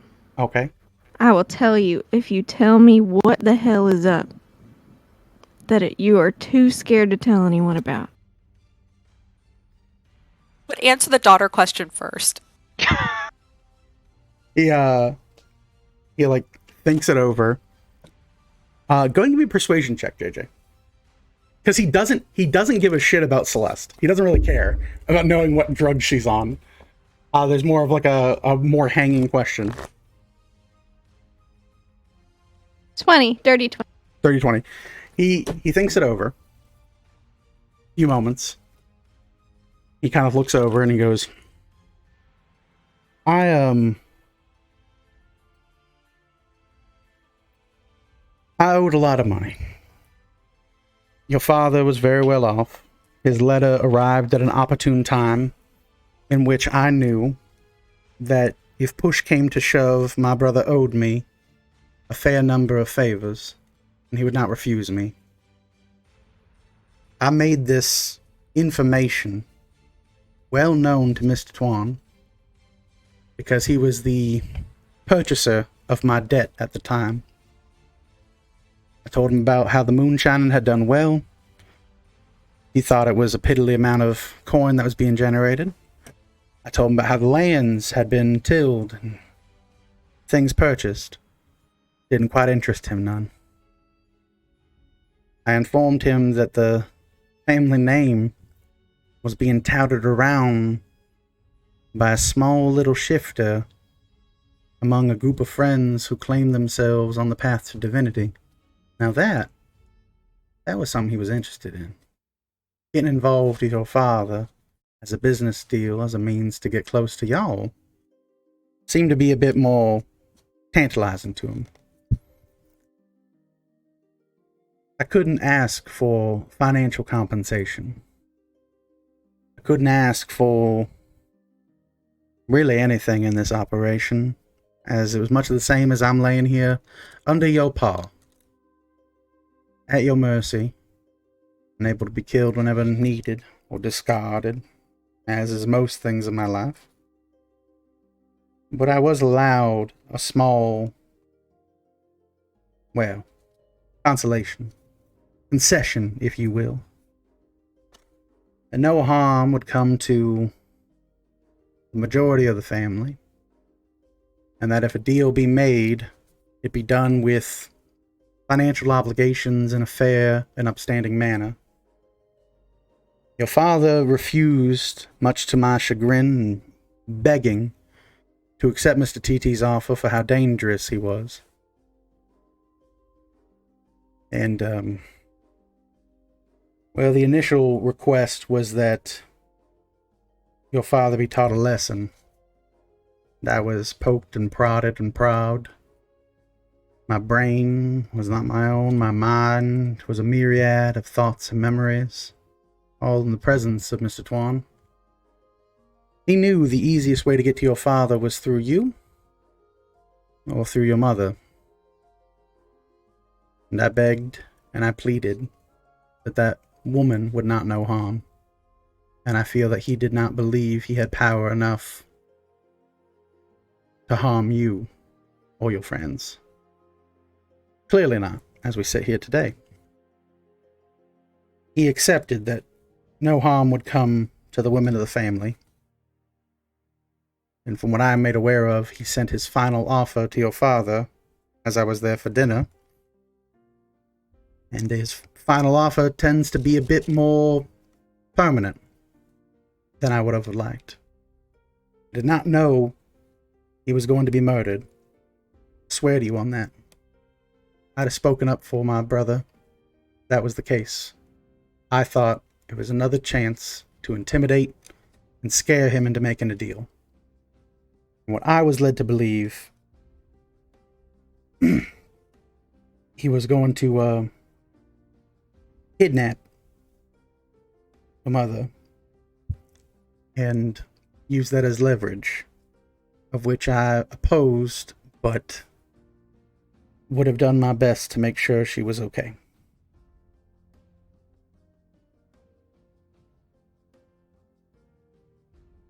That's all I'll say on that. You can take that as you will. Thanks for being honest, finally. Yeah. Slush, you note that the majority of the story is like wholly true, but there are parts that have been omitted. Per the spell, he can answer in a way that doesn't break a lie, but isn't the whole truth.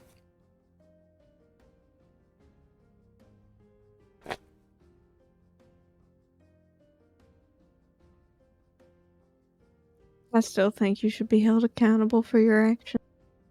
I agree. And if that means... Death is a easy way out. Yeah. Far be it from me to request something other than easy for once. What say y'all? Y'all have been dragged into this mess too. How about we let him I don't go? like just killing.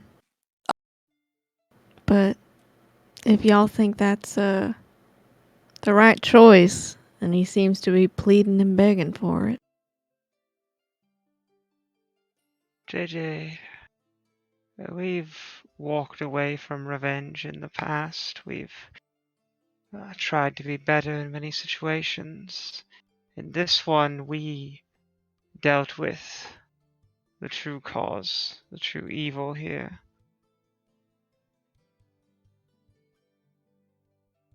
Your uncle's not a good man, but he's not evil.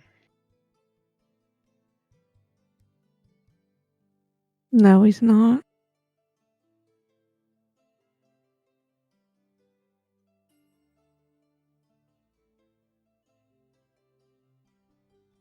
Maybe the Huggy Bears do give second chances.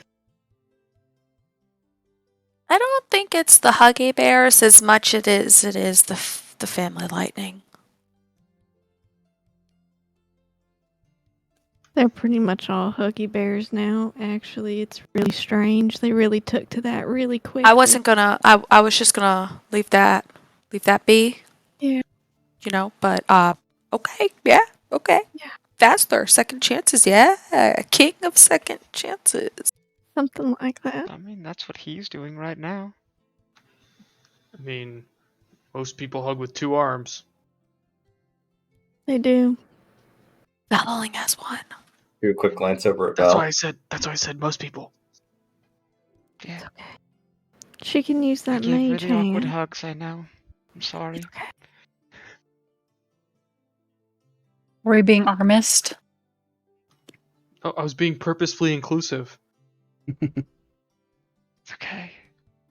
Thank you, Jones. Thank you. Well. If his only Wait, request is to not be dragged before your family,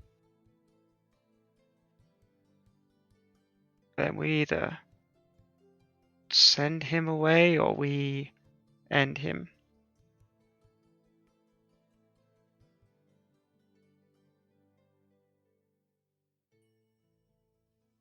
Where would you even go, Theo? He thinks about it for a second, looks to you and goes, well, and like, there's like, you see his eyes kind of like moving left and right. Like he's like thinking things over, considering, and you see this kind of like, it's almost eerie in a way. I will say. There is a look of mischief in his eye. And it's the same look you know your dad had anytime he had a great idea. Like, it was always that, like, oh, this is gonna fix everything. There was always one of those, but it's the exact same look that both brothers share. And he looks to you and he goes, well, dear niece, Mr. TT is no longer around. That means his business ventures out east are otherwise, well, unattended to. His right hand don't sound the way his right hand sounds no more. And points at Georgie. You perhaps could be lenient in a way. Maybe send me with someone you trust. We could go and lay claim to TT's operations out east and slowly bring things over here to the west, in which you and your friends would have the spoils of war, as they say. In exchange for my life, of course, I would swear to uphold whatever laws and rules you have. And I would do as I would have done for your father. As he wished, at his command, with a smile on my face and good family values at heart. Best for business and all that, of course.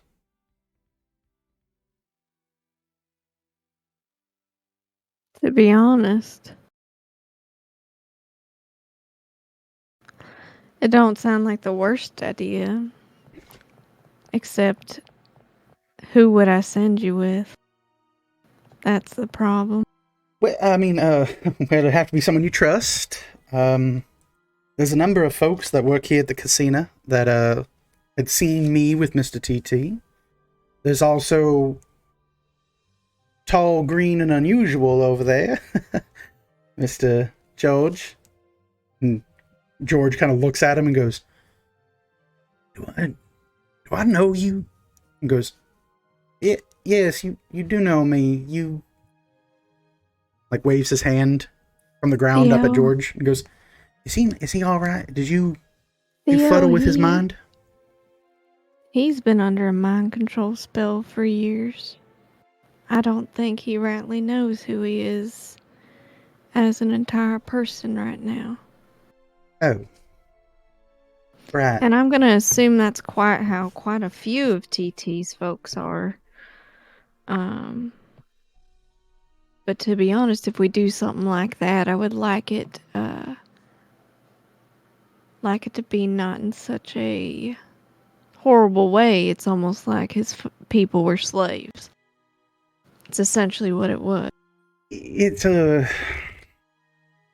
stands to reason in a way they were, but I've never known anyone who worked for TT. I mean, I don't feel as if I didn't have free will to an extent, even though I never really was part of the business, more just an associate or a confidant. But a number of them are rather unsavory people, if I'm being quite honest. Real murdery types. We know that Georgie's Creedy, right? Creedy. He's Creedy, like full last name Creedy. You might be right, might be wrong. We've met some Creedy folk before. They were a bit strange, but they were still people in their own right.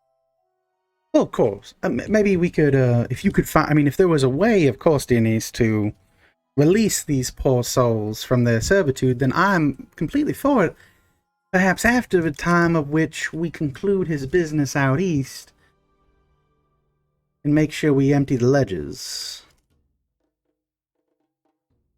After that, I mean, I'll happily relocate. I don't even have to be on the Central Continent none. I've always wanted to go out to Valtora. I hear the summers are beautiful out there, or maybe maybe somewhere down south. Number of fine folk there that respect a hard-working shifter man like myself. Lots of card games to have. There are some bad card games. Bad, good, bad, take it or leave it. You wager a lot more than the gold in those down there. Oh, of course. So you've played Conquest then? I have a couple times. Yeah. Not seriously. Oh, Haven't okay. had the time, but I understand it's getting pretty big up this way.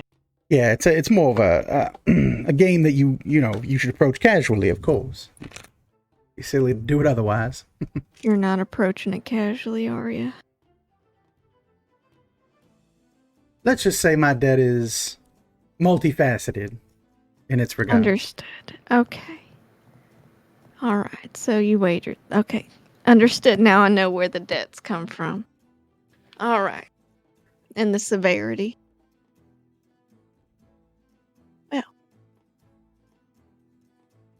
Well, what say y'all? Do you want to let him clear the coffers out east? But that leaves this whole entire town. I feel like it should go back to the folks that used to be here that got out.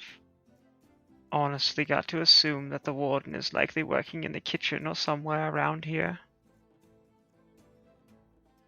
If everyone's minds were altered into servitude. You're right, because her message back sounded so out of character. And exact same wording as the innkeeper. Yeah. Are we really gonna let him just take over TT's life? He's just gonna go from having nothing to having everything after all this? Yeah, I don't really believe that he could pull this plan off. I also don't think so. Come I'm on. sorry, Theo. Come on now. but I'm just saying here for the sake of it that this green fella, I mean, while his memories might not be what they are, I mean, it's got to be somewhere. And just on face alone, I could do the talking, and he could do the. Well, you'd have to get a new fan, of course, but people listen to him no matter what he says. Wait, but I'm not saying to murder you. Instead, I'm just saying I don't think you should take over TT's life. First of all, what's going to stop you from taking all those riches and then just gambling it all away? Well, You're just going to be in the same situation. Don't you want something different? Your brother's gone. Your family hates you now because of it. Okay. I mean, come on. Don't you want a clean slate? But that, I don't really know your name. I think we met at the funeral. Sierra, is that right? Mm-hmm. You got it. All right. Well, that is why I've already suggested going with a member. Oh, yeah. No, yeah. that you A member trust. that has all the money. Yeah, no, I understand. So you why don't could- instead we just could give then you have the a little bit of insurance. gold and then you get the fuck out of town and I don't know, get lost somewhere. Fine. We spared you. I'm not at liberty to disagree. I was just merely putting an idea out into the ethos. And if you want me to disappear, I will happily disappear. If you take TT's name, I will Not come taking for his you. not taking his name, ma'am. I think you quite misunderstood my intent, but that is all right. But you are meant for better things, according to the radio. So, no worries. Simple as simple does. If you are allowing me my life, then I thank you so much. I will head far away from this place. You'll never hear from or see me again, unless it is at your personal request. Dear niece, I never meant for this to get as out of control as it truly is. You must understand. it did get out of control. I still think that you should be up and honest with the family. I feel like that is the best bet. I will never. I don't care if you're too proud. It's not about pride, damn it. It is about respect for what was made. It's about the bonds of this damn family. It's about the memory of your father, but you would never understand that. Never understand that. Allow me that grace, and speak no more of it. It is not my place to say. To be honest, I think Father lives on a little bit more in our good friend Charles here than in anything you've said today. Well, then maybe your delightful little rat friend can speak well of your father better than I could as his brother. I'm not here to play these mind games, niece. I'm not here to be berated and beaten. I never intended for this to go that far. I love my family, and I refuse to say differently as I face down death, beaten, punishment, torture, whatever horrible things and disgusting words escape the mouths of you and your friends. Either let me go, as your friend says, tell me what you want me to do, or be done with me completely and end my life. But I'll not sit here and be made mockery of all that I am because you and your little group are indecisive when you have the axe pointed at someone's throat. I made my decision. Well, good for you, young man. It's not good for you. Oh, very few things in my life have been good for me. And that's just something you have to live with. So could we just let Creedy take over, and then your uncle here could just follow Creedy around instead? Georgie, look, sorry. That's what I just said. Who I he just is. I feel like No, you said you wanted TT's position. You can't have it. I would give it to the Creedy, who's the only one they'd listen. You know what, darling? Respectfully, I'm done. I'm just gonna lay All right. here. Good idea. Need me, The I'm adult getting my stress talk. ball. Let the adults talk, okay? Yeah, okay. Bunch of Wow, adults. and That's all I was see in the this one talking room. down before. Jeez. He's gonna curl up in a ball under JJ's foot as you slowly shrink back down. And Theo's just like, I'm just gonna lay, and like starts kind of like rolling like a potato towards like the far table. It's like, I don't understand these people. And goes and sits in a chair eventually and just like scoots it towards the wall. Is this like that scene in Ants where Flick puts his head under the giant beetle's foot? 100%. He's like, just crush me. Just crush me. Yes. Yeah, Okay, Theo's to thank the point where like Theo is to the point What? where he admits he's guilty. He knows he did something wrong. He doesn't truly know how to make amends for it. And every time he tries to speak about it, he gets like put upon. So he's like, I'm not like the fucking kobold can punch me to death. I have not many hit points. You guys just killed a wizard who was going to annihilate me. I mean, he's an NPC. He's like, deuce magooses. But while we're thinking about it, why don't we think it over a 5-minute break? It's 9:10 right now. Let's come back at 9:15. Quick little 5-minute break. Let's empty the bladders, get some waters, all that fun stuff. And for you guys watching, if you're sticking with us after the break, I greatly appreciate you. We'll see you after the break if you're a level 20 character. Only if you're a level 20 character, because you have the commitment, you have the drive, you have the power. So keep watching. See you in a bit. Peace.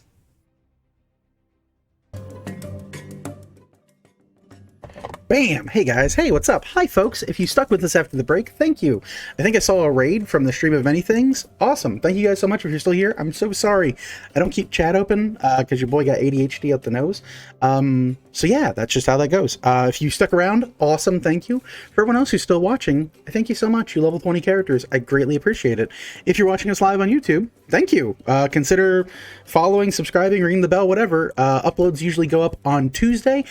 We might actually get this upload done tonight because I don't work tomorrow. And so what else am I going to do? I slept most of the day. I did a doctor's appointment. It's pretty cool. But yeah, before the break on Second Wake, it's fun to say, the group had survived their encounter, brought Orville back to the realm of the living, and also had entreated the soul of Kobold Jones via a very 7 out of 10 round revivify attempt. and managed to get it to him within the minute of his death. With that, we return now to the group speaking of what comes next. Dear Theodore Lightning has been kind of pushed to the side of the area, having been told to wait and be decided upon what will happen to him. He is now retreated to a small table and sits facing the wall and kind of twiddling his thumbs, awaiting either death or redemption. But that is where we bring our story back in for the Seekers of Gulanti. Seekers, you stand now in the office of Mr. Tuan, and what happens next is up to you. As Theodore retreats to his chair, you do look around and you see a number of eager-looking faces, both from Charles, Bartholomew, and even George. Kind of looks you all over, and they're all kind of like waiting with what comes next for you guys in the group. What your decisions are. While that's happening, I'm going to have a big old slap of water. Good luck.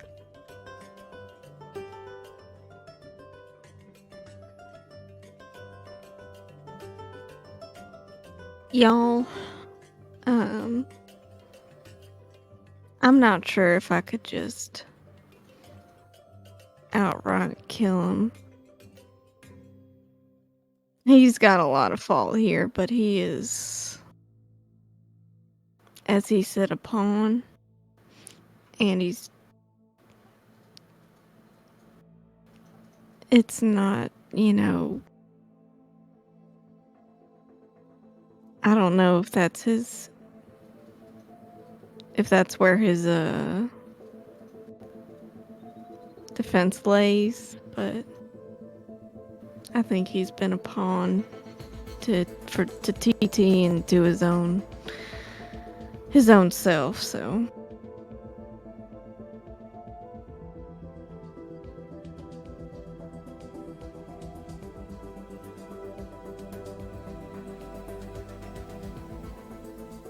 I think that it's your decision. I think that he should pay. Pawn or not a pawn. In the army, I'm just following orders. It only goes so far. And I've certainly killed people for less. So I think that's what should happen. But if that's not what you want, then it doesn't really matter to me. thank you, John.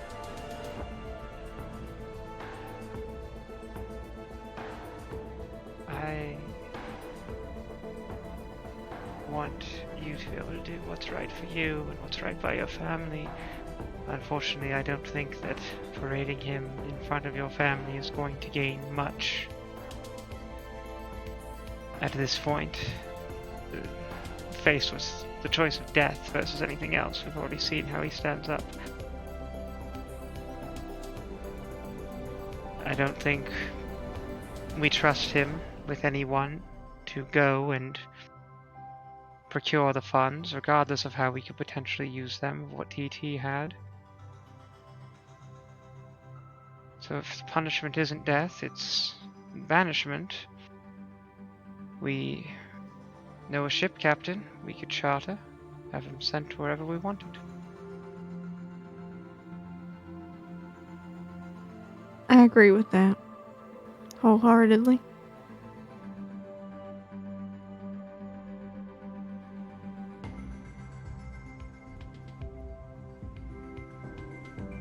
What says our great detective?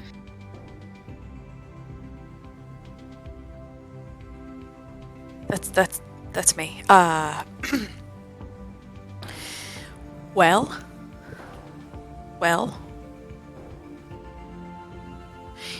I'm gonna be honest, I don't think I really have a say in this one as much as I would like to. I just don't. It's your uncle. Murder's bad. And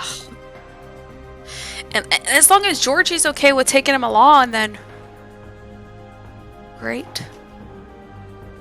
But if you also want to murder him right now, that's fine too. Whatever. I'm okay with anything you want to do. Yep. Thank you, Miss Celeste. Morgan, Orville, y'all got any feelings one way or another? I got a little something to say here. I'm slightly worried that your uncle is just being used as leverage to get close to us.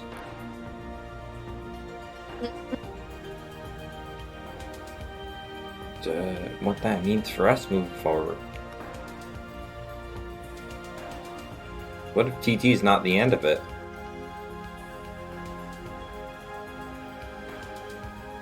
There are 5 eyes watching JJ. You don't have to rub it in that I only have one. You don't have to do that. Like, I I don't know what. I don't know who the 5 are. But those are the interest. That's these people potentially connected to TT. Any of this is the ones we know about and ones we don't know about who are interested in us. We have had our names screamed beyond the heavens very loudly. We have no idea who's interested, and they know our names. Hey, Orville. Yes'm? Are all of the orbs on us right now? Peel up his bandana and take a quick peer around the room. You look around the room. Doesn't seem to be any orbs that you can see over anyone's head currently. However, you do note by the door a rather familiar small shape. Can I approach this familiar small shape? Sure, yeah. You start making towards the door. You see this small, kind of like outline of an invisible creature, just kind of chilling. Go ahead and give me a perception check. That's a nat 20. You look and they very clearly have a large pad of paper and a quill. And they seem to be like writing things down. The quill kind of seems to move almost like without them touching it. They seem to be kind of like looking over in your direction. Every so often they pull out like a little thing of like binoculars and seem to be watching from the doorway. As you approach, they kind of like slowly tuck around the inside of the door frame and try to hide from your ethereal sight.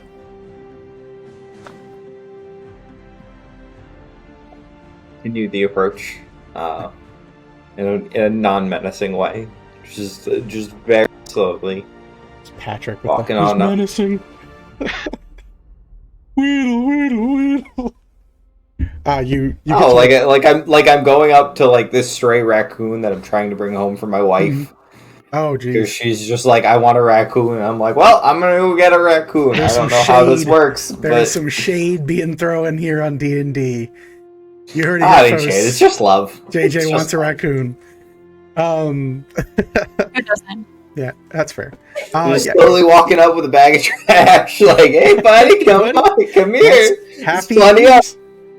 Wait, Nacho cheese Doritos. Yeah, that's how you get Jonesy in the house. Shit. yeah, that's how you get Jones. Good luck. Trash too. Go ahead then and give me. I don't know. Like, there's no rule for. There's no like. I roll to be cool. Like I roll to be Fonzie. So you know what? Just roll a d20. I'm gonna say you're not proficient in Fonzie because you're kind of a goof. But That's I will fair. give you your Reading with- charisma modifier. It's just a straight charisma check. So just roll a die. Got it. Roll a Got it. Roll for Fonzie. 7. 7. Yeah, you like walk. You do like this weird lean. And you're trying your best just to look like, you know, I'm cool, whatever. And as you're walking forward, you're still holding your flaming lance in one hand, and you're like, "Hey, bud," and it's like way back behind you, but you're still kind of like trouncing forward, and it's just like, and you see this creature like slowly make for the door, and like start reaching an invisible hand towards the handle and trying to like find where the door went. All right. In a round here, Mhm. can I use a bonus action to deactivate my staff? It goes out. And then, what are the door handles like? There isn't a door handle. Once the door closes to this office, it has to be resummoned to leave. So he's just touching like a curtain in felt and like silk, and is like, the door should be here. Where the fuck? Shit. And there's you just see there's no escape for this individual right now. But I will set the stake down behind me and Okay. continue my approach, having my speed from whatever it was. Sure. There's this like slow, like cautious, like full body press up against the wall. The curtains kind of move out of the way. And this small creature seems like it's like terrified of you. I ain't gonna hurt you. What language do you say that in? Common. Okay.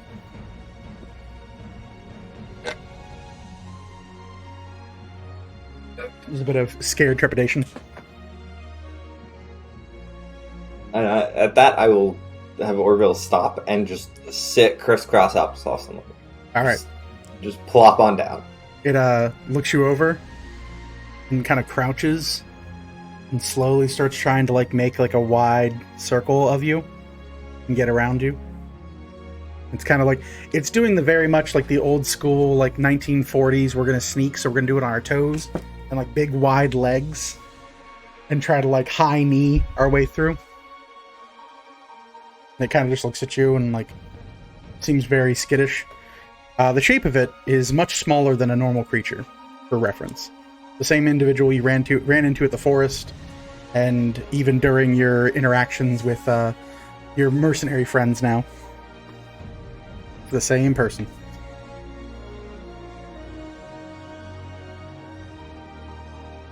Tiny little thing. Who do you work for? Who do those notes go to? You say this openly. The individual kind of looks you over and goes, Look, I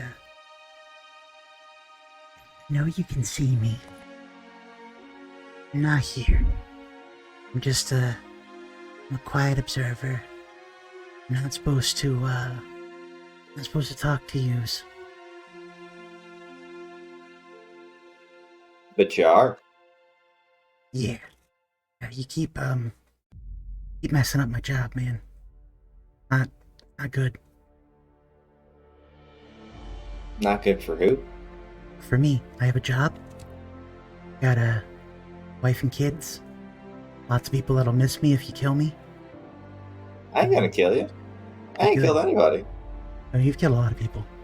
Nah, that's fair. I ain't killed anybody today. you hear like, you're like flipping through the notes. He goes, no, you actually killed an orc like a minute ago. Oh, I got knocked in the head. I must have forgot. Yeah. So, let's stick to the facts and the truth there, friend. Okay. Alright. Fair. Yeah. We can do that. Okay. So, keep your nose clean. Yeah, and I should say the same for you. Mm-hmm. Do you have a name? They walk forward. Oh, yeah.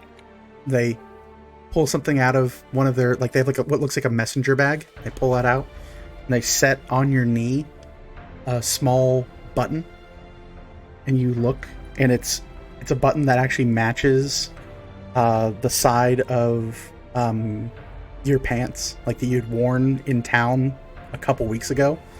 It was, You lost this when you guys had dinner the other night. Figured you'd want it back. and slowly walks away from you.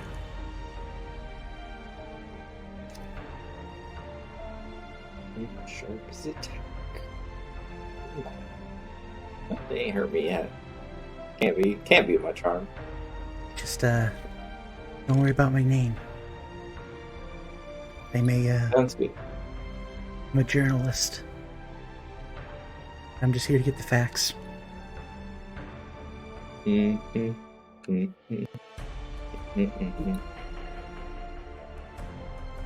Would any of your employers be offended? I just perhaps called them, I don't know, boneheads? Yeah, I told them about that one. Yeah, they weren't happy. I'm gonna let you keep doing what you're doing. Go Thanks. back to what I'm doing. Alright. Hey, Answer the button. I can, if I can I ask you a favor? Certainly ask. Okay, cool, great. And he walks back up towards you, still invisible, by the way, this whole time. This small little creature reaches into this messenger bag and pulls out an item larger than the bag. And you look, and it's like a 5x10 sheet, and holds it up to you, and sets it on you, and it stops being invisible once they let go. You look, and it's a hand-painted picture of Morgan. He goes, could you get her to sign that for me? My girl is such a huge fan of the cleaner. So if you could make that out to Margaret, I would appreciate it. What does this creature look like now? You can't see him. It's still invisible. But anytime they stop holding it, invisibility means that it's not invisible anymore. I thought he stopped being invisible. No. No, just this piece of paper. Yeah. You could do that for me. I would appreciate it, dear friend. Since you kind of blew my cover. I don't think you've told I me. blew your cover. I mean, you kind of pointed me out in the forest. It was kind of very unprofessional. I don't recall subscribing to a professional code of ethics for journalists, Sir, so I'm sorry. You're a conglomerate of powerful individuals that fall under a limited liability company. Now, you also have franchises all over Ravon. So don't try to kid a kidder. I don't know this legal mumbo jumbo, There's right? a book deal for several of your members. There's been all kinds of stuff. Don't try to give me the I'm famous and I'm cool thing. Okay, all right. Okay. I'll get her to sign it out to Margaret. You got it. Hey, you're all right, no matter what they say about you.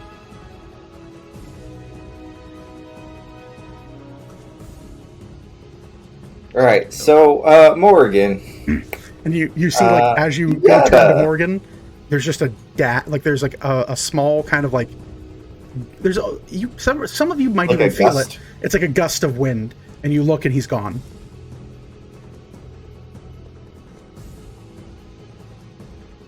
Stand up, brush himself off, and very gently take the piece of paper over to where Morgan's at. Is that by his desk? Is that where he died? Where TT died? Yeah. TT died in the back corner. Got Eldritch Blast as JJ stood on the desk and fired down on him like a freaking desperado. Gotcha.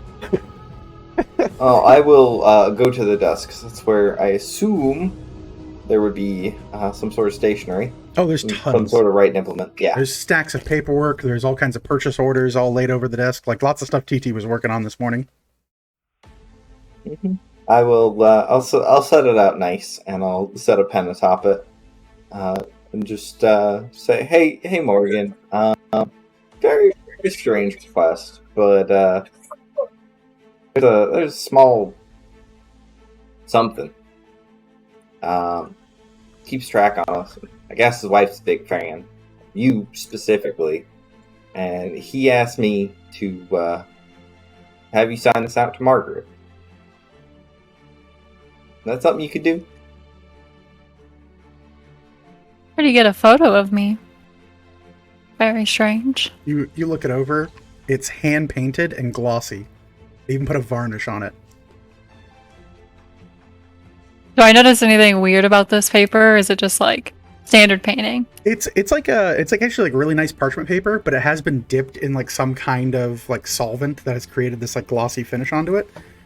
I think the weirdest thing about it is the depiction of you looks pretty spot on face-wise, but then like you're kind of in this weird like flexi pose, and you have muscles that you clearly don't have in real life, but it's like this like very weird, very commercialized sort of pose. That it's kind of like almost a cartoon of who you actually are.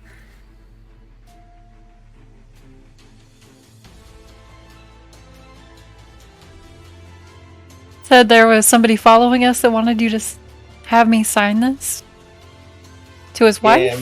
Yeah, I'm pretty sure he works for that bonehead. It's Dave. You know, Dave had a wife. I mean, good for him. We should invite him to dinner. Congratulations, Dave. Yeah. Dinner. At a game, I don't know who Dave is, like, at all. I don't think I was anywhere near this conversation. You guys have just been saying Dave, and I've just been There was rolling a with warning it. announcement where Montserrat I know that it went to to Dave, but- in the yeah. field. Yeah. That is Field. why we call him Dave. Okay. Yep. Yeah, there is, according to Montserrat, there is a reporter, a field reporter named Dave, that apparently their whole job is to follow you guys around and report back to what you do or don't do. I want Dave to start joining us for dinner. And, like, just sharing a tent with us, like, real live action. We actually Spontaneous. have room for one more if See Dave what I'm s- wants to Yeah, right? stay with us. Which Yeah. means, Dave's here with us. So, hello, Dave. Dave, pleasure. As you guys say this, Orville, you look around, there is a statue on the far end of the room of like a gargoyle, and you see Dave is halfway up its shoulder and is still writing things down and like binoculars out.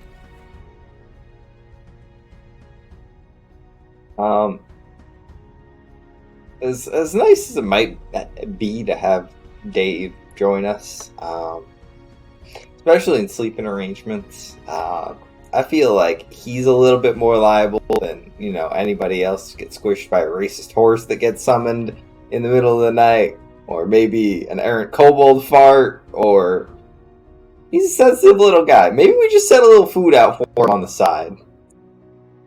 Like a rabid raccoon? Dave's I don't now think our that's how you raccoon. deal with a rabid raccoon. Maybe like a friendly raccoon. I'm not judging. Everybody's got to eat.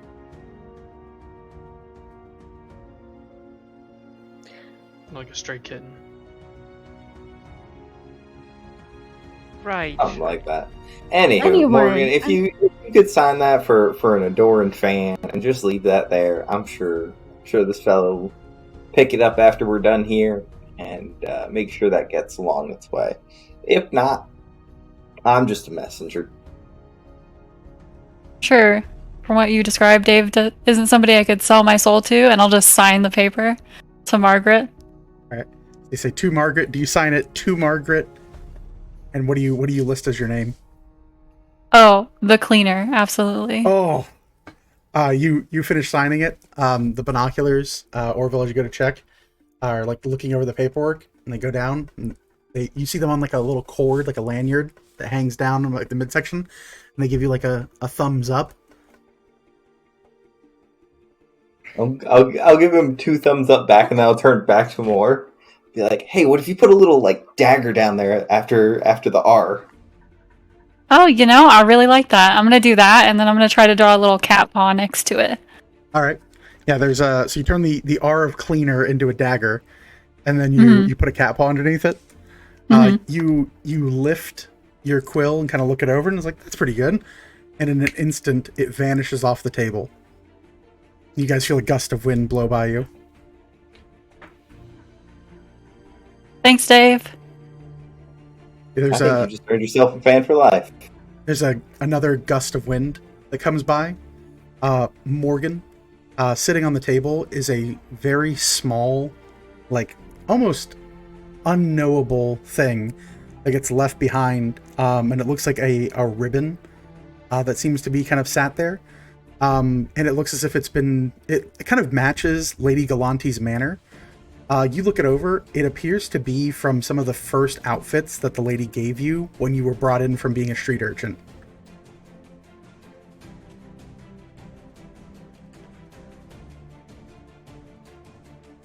Well, that's quite old. How long is the ribbon? It's been cut. Like, likely you tore it on your initial days of like delivery and such. But like pulling it in, it's probably no more than like 3 inches, all said and done. You do actually, like, the thing that like triggers this for you is that you remember the lady kind of berating you a bit for like, I gave you these beautiful clothes of silk, and you went and tore one because you were like jumping around and like sneaking around the city. And you had thought this little piece had probably been lost to history, but for whatever reason, Dave seems to have uncovered this little piece of Seeker's history and has been carrying it with him. I'm just gonna kind of run it back and forth between my fingers and then stuff it in my pocket. All right.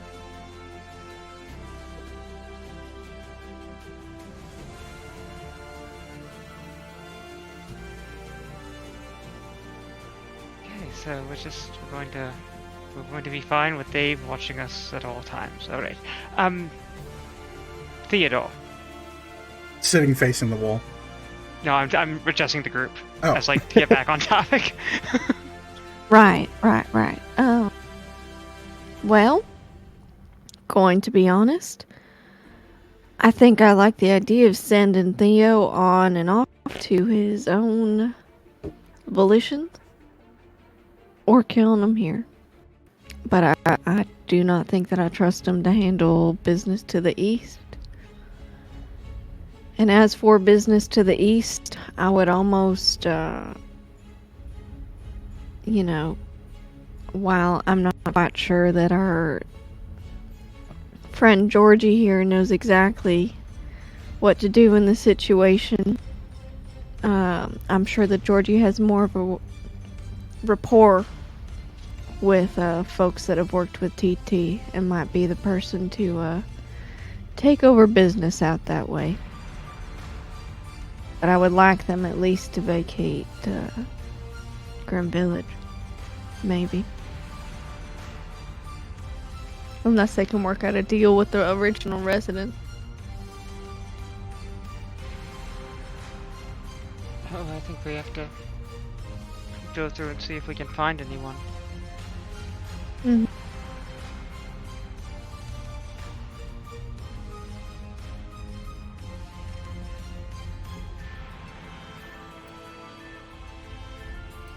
You still said all, JJ. I'm sorry, but it sounds what the group is saying.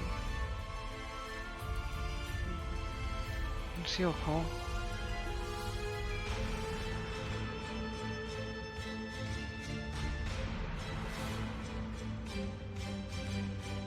Well, why don't we take a gamble then?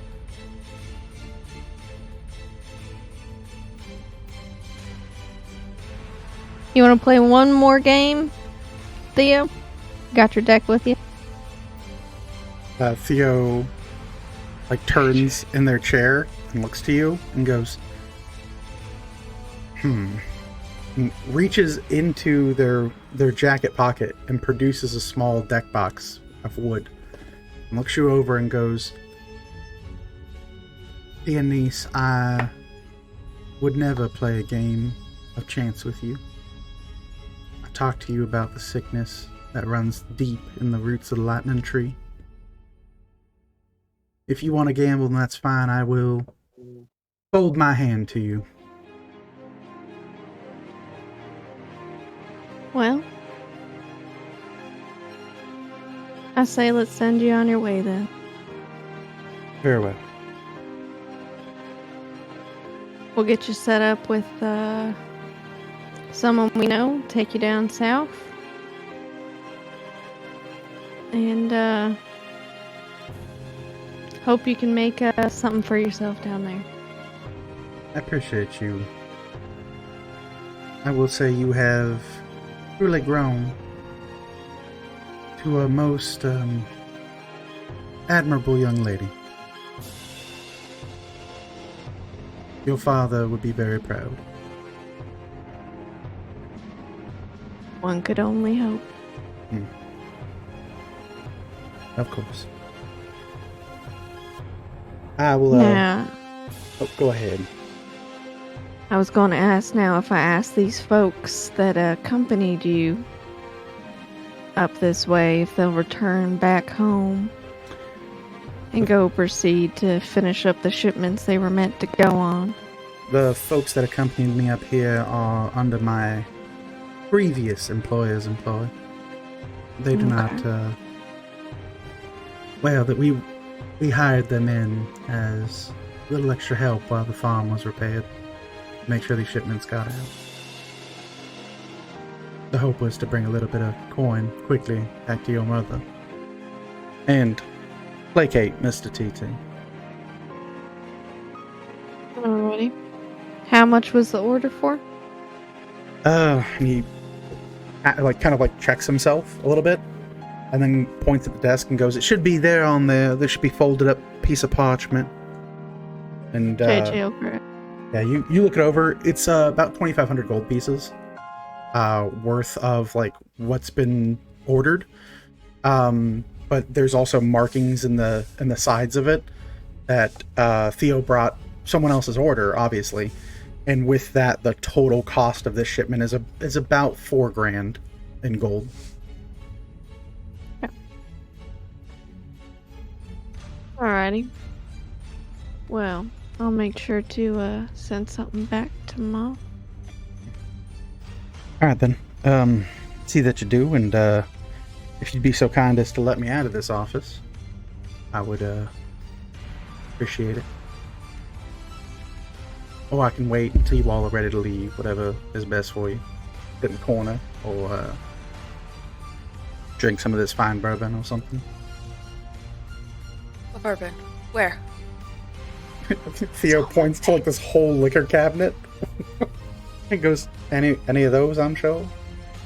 We can have that? Can we have that? Is that ours now? I'm fairly sure Mr. TT is not going to berate you for drinking his alcohol now, ma'am. I would say be careful, because a few of them are for very special occasions. Yeah, I would have at least Orville take a gander, see if they've got any sort of funkiness about him. He's got the sight. Sight. He's got the touch. Dun, dun, dun. Orville, come over here and look at the cabinet with the sight. He ain't got no eyes. Oh, where? That way? How about over there? Oof. Where do we go? Orville's Almost living there. his best life.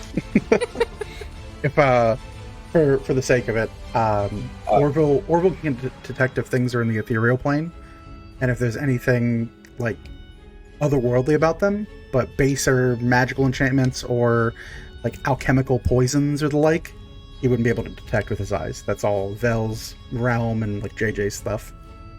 Gotcha. Sometimes Morgan, but Morgan's more the person who puts the poison in the brandy, not the one who can tell you if it's poisoned or not. I could probably do that. I mean, she could probably tell if it's poison, to be honest. Yeah, I was just gonna say I don't really care if it's poisoned. Yeah, I'll just take a sip. Bottoms up. You just grab a random bottle and take a sip? No, that's how Kobold Jones figures out if stuff's poisoned. Oh, yeah, that's also true. Just oh, yep, poison. Coughs up blood. I might already be dying. If you can just wait a few minutes, That's wyvern poison. Detect magic ready, and I'll take a look. So I'll start ritual casting Detect Magic. Sure. Anything anyone wants to do in the 10 minutes that takes? Or 11 minutes that takes? We looting this place? As up to Y'all all. fine if I just send him on his way? Yeah, he's your thing. So you do what Alright. you want.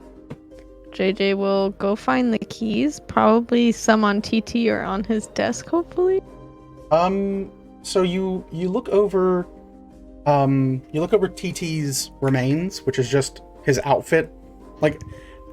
Kind of picture it kind of like a little bit of Dragon Ball Z. When Cell drinks a person, there's just clothes left. It's very confusing. So all of his gear is there. Ben Kenobi. Kinda, yeah, there's just a robe kind of deal. You look in the spot where he died. You see there are a pair of golden wristbands that are kind of they're kind of thicker than just rings. They're full on almost like bracers in a way. There are a couple of rings that lay on the ground. His jacket still lays there in his kind of business suit for gnomes. A wand that you remember him shooting out magic missiles from sits in this pile. There are 2 different empty potion bottles that sit there. They just seem empty at this point. They've been utilized. Let's see here. There is a heavy-looking pendant on the ground. And then there is a ring that looks like it would hold keys, but it only has like kind of the edges of keys, not full keys.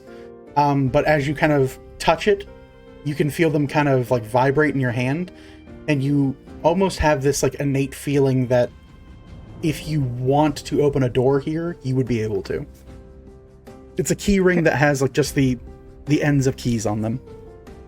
Cool. She will leave everyone to start looking about the room and the rest. Okay. And then walk with her uncle over to the door area. All right. He kind of follows you. He keeps his voice a bit quieter. And as you guys approach like the far end of the room, he looks to you and goes, I am not deserving of your mercy or your kindness, but I'm happy to see that you are a person that offers it even to those who might have hurt you. It's not just me. But let's be honest. You may think I'm judge, jury, and executioner here, but I'm not. I hope for the best for you. I hope you can do something with your life that turns it around. And I wish the best for you. Thank you. But yeah, I couldn't look. Whatever the news or whatever the radio, whatever that whole thing says about us, you can't believe everything you hear on it, so. Yeah. Well, just as well then. She's going to slip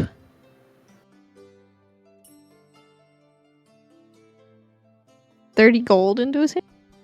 Okay. He like takes it and like looks it over and he's like, what's this for? Use it to go, get out of town, start new. You Pockets it. right outside the city, there's a man in a shack. I don't know if you knew the Quas folks. It's a hole. But now it's owned by someone else. Honeycutt's Honey Holes. I forget what the actual name is. Sure. We bounced it around. Anyways, there's Okay. going to be a fella named Colt Honeycutt. He's got a boat. Oh, Charter it down south. all right. And, yeah. Very good. Thanks for coming clean, at least to me. Gonna be honest, if Dave was in that room, not sure what exactly is gonna hit the airwaves. Of course. So, yeah. But, I tend to realize that you all are constantly unable to control the information that leaves your small group. So I do thank you for not pressing the matter further, allowing me my few secrets that I'm able to leave with.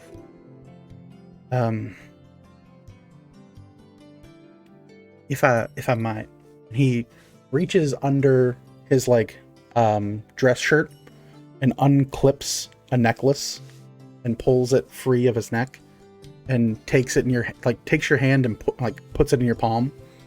He goes, "This is a dear memento that I've held on for far too long at this point. I was meaning for it to go somewhere else, but I guess that just never came. Best you have it."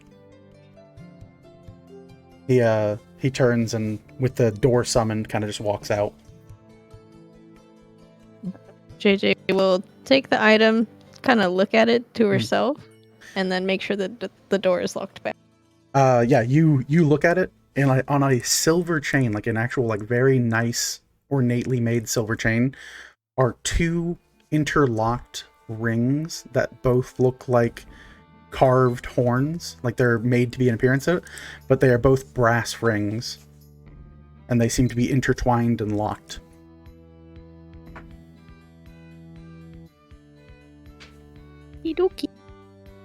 Has she seen this before at all?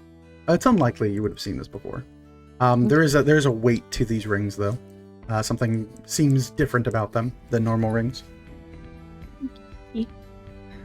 She will tuck it away in her pants, return to the group, and help them search the room. All right. For everyone else, as you were searching the room, Vel is casting her spell. Do you all want to wait until we can play laser tag with magic or with detect magic, or do you want to search the room just for whatever you can find currently? Up to y'all. Celeste, Cobble Jones, Morgan, Orville. I'm afraid of traps. I'm scared of traps with my 1 HP. I'm unafraid of traps, and You got this mage test hand looks mighty for what? interesting. Mage hand for what? Yeah. Yeah, I guess that's true. I do. Up to y'all. Start poking shit with my mage hand. Okay. Go ahead and roll investigation, Orville. I'm sorry, Orville. Jesus. Orville spoke, and then Cobble Jones said yes, mage hand. They're the same person. It's fine. Cobble Jones, roll investigation. Morgan, are you boot scooting and looting too? Oh, absolutely. Go ahead and roll me an investigation check, if you will. Can I just help her? Or... Yeah, you can just help her if you want. Yeah, I think I'd Morgan do can that. start pointing out places of interest where loot probably is. I'm bad at investigation, and I'm also 1 month of diarrhea. So Sure.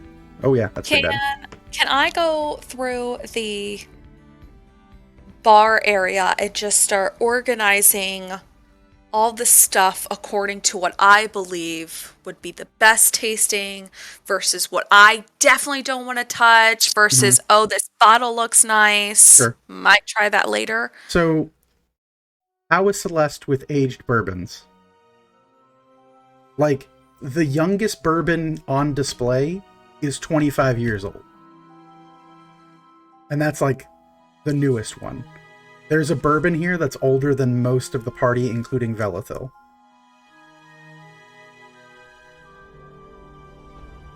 So the one that it's literally going to be go by age. She's just going to start sorting. Okay, so you that. start sorting by age. Okay, Yeah, no worries. Yeah. A lot If of them are like- if it's within 5 years, it goes in one pile. 10 years Yeah. goes to another. Everything older goes in another pile. I will say this. You know a few of them that are still in bottle, never been opened, that are clearly like marked and labeled, like very old ratty labels. But a lot of the ones that are like the sippin' bourbons are in these beautiful, crystalline, like corked up, like, what are they called? Not dispenser, Decanter? decanters.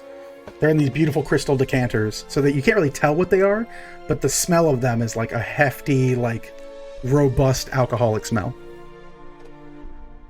But I will say, yeah, you can organize all 20 of the different bourbons if you'd like, just according to the Celeste scale, we will say. Morgan, what did you get for your investigation? 18. 18. You look about the room.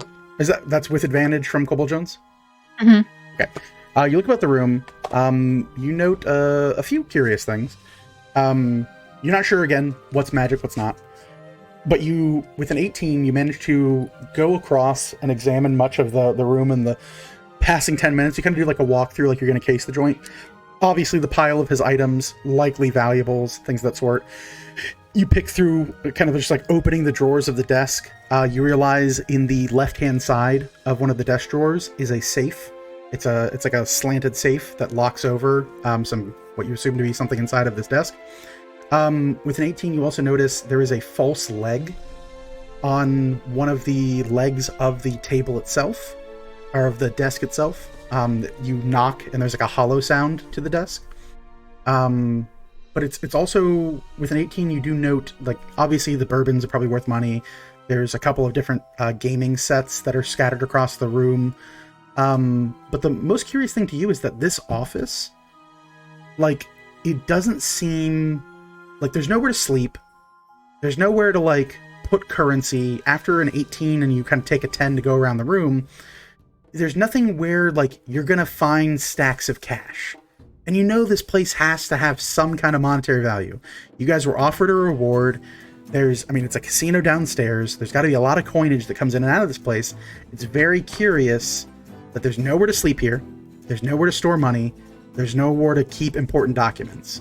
Because, like, even looking across, like, the documents that are on the thing, it's all, like, orders for booze, orders for food, different types of, like, shipping from the east, from his other companies.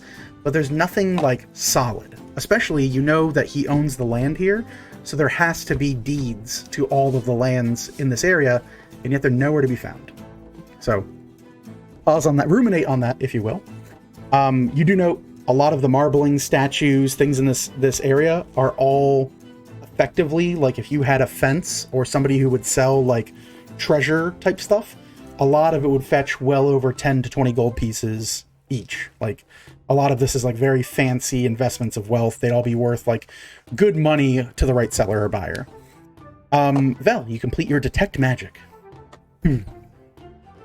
Looking over the detect magic, you note the pile of things where TT used to be all resonate as magical.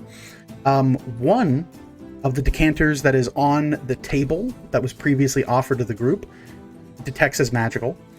Another decanter that Celeste is now organizing into a row is also magical.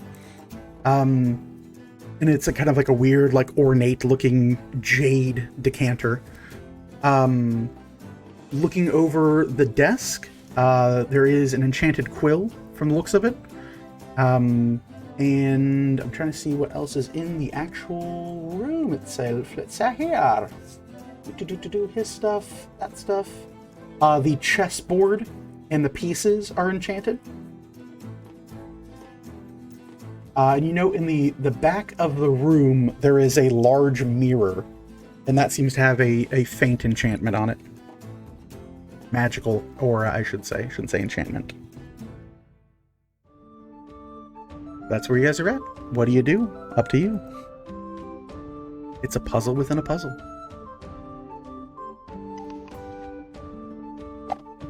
So the first thing, after like denoting everything, Val just walks over to Celeste. That one right there, that one's magical. Not sure what it does yet, but I can try and identify it before you drink it.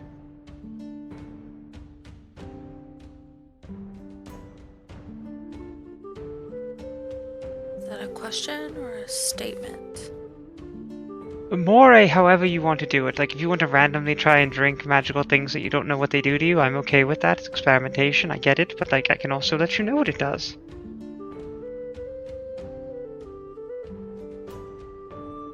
I'm gonna pop the top and just sniff it. Okay, you sniff it. Are your total remaining hit points above 100? No. Okay. So you automatically fail the save. Okay. Vel, Celeste disappears. And the decanter slowly floats to the ground, and the lid slips back on top. Am I a genie? No. You can't cast Wish. Genies can cast Wish.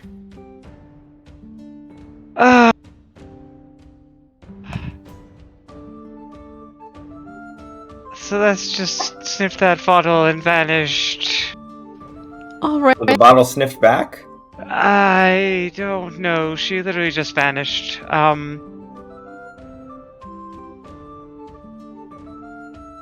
going to start identifying this bottle. Yeah. I'm gonna glance into the ethereal, please. Thank you, DM. You peer into the ethereal, and where once a crystalline magical bottle once was, it still exists, but now you can see there is a very familiar radiant soul that seems to have squeezed into this bottle and is like banging up against the glass. Celeste, you cut to interior jade bottle.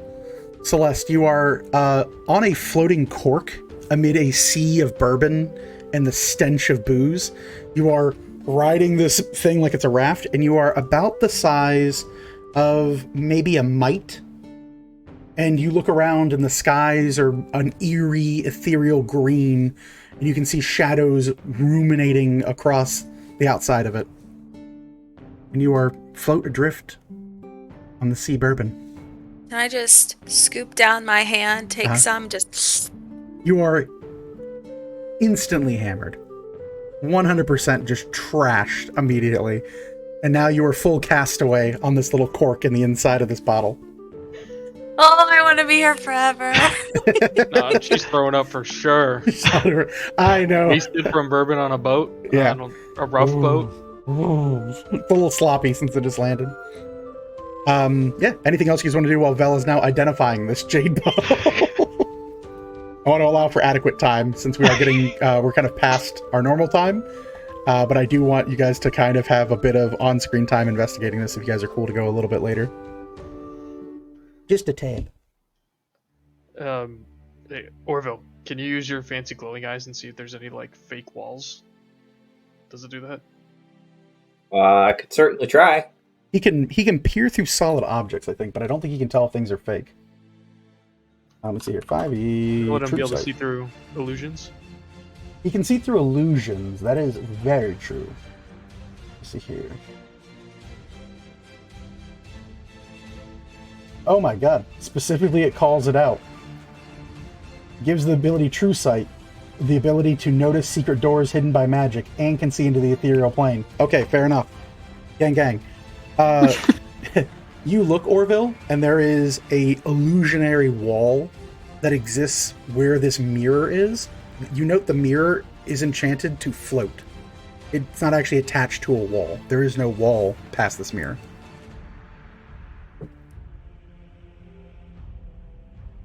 Oh, time to disappear. Time to disappear a second person. And he's just gonna walk right through the mirror. Yeah, you walk up to the mirror and collide with it, as it is a solid object. But the wall behind it is fake. So does the mirror like recede into the wall? It like wiggles like it's on a hanging hook because it's enchanted to float. It is a floating mirror. You just whap yourself right into a mirror. Plus, you're kind of like drunk and about to puke.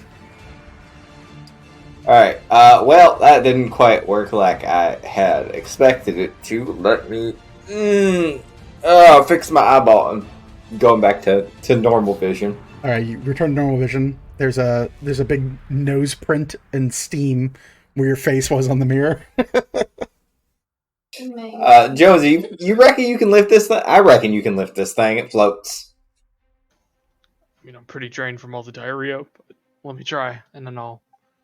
The mirror weighs less than a pound. As you tip it up, it just floats at the tip of your fingers. Wow, I'm way stronger than I remember. So strong. Alright, and then I guess I'm not gonna go face first, I'm gonna poke. Yeah, your finger goes through this wall. And then I'm gonna go through. Alright, it shimmers and you disappear inside. Orville, you falling behind?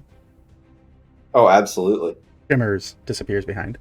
I JJ, sure hope there's no 1 damage traps in here. would I do that? Of course I would. JJ, what would you do? JJ wants to wait for Vel, but she wants to also take stock of TT's desk. Okay. And the like. And yeah, she'll wait for Vel to actually move into the next room so that Vel's not left here alone. Sure. Much what I said. The paperwork all over the thing is like day-to-day orders, receipts, things of that sort. Nothing truly like gasp in Spanish about like, ooh, the drama. It's mostly like, again, what you would expect to find on a businessman's desk. Morgan, anything you want to be doing before we finish our 10 minutes for Identify? Yeah, can I kind of check out the hollow leg and Sure. see what that... You do the what's this means we do this. You do the thing from Encanto where Bruno goes knock knock knock knock on wood, until you find like a little like edge to it, and you unhinge this edge, and there is a small felt bag stuffed into the leg of this desk. Yeah, I'm gonna yank that out. You yank it out, and you hear a clattering sound from the various items that are in the bag. And I kind of open the bag slowly. You slowly untie and open this bag, and you die. No, I'm kidding. You do see death, or sorry, no, you see die in the bag. There are a bunch of casino cut 6-sided dice that are in there, and they shine. There's a set of pure gold ones, and there's a set of pure silver ones.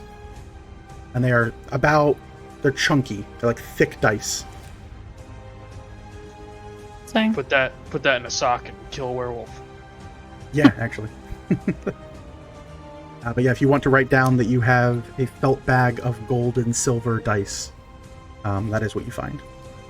Awesome. And then can I try like picking the safe if it's able to be picked? You look at it over. It's not a pick safe. It's a dial combination safe. As you look at it, I need you to roll me an intelligence check.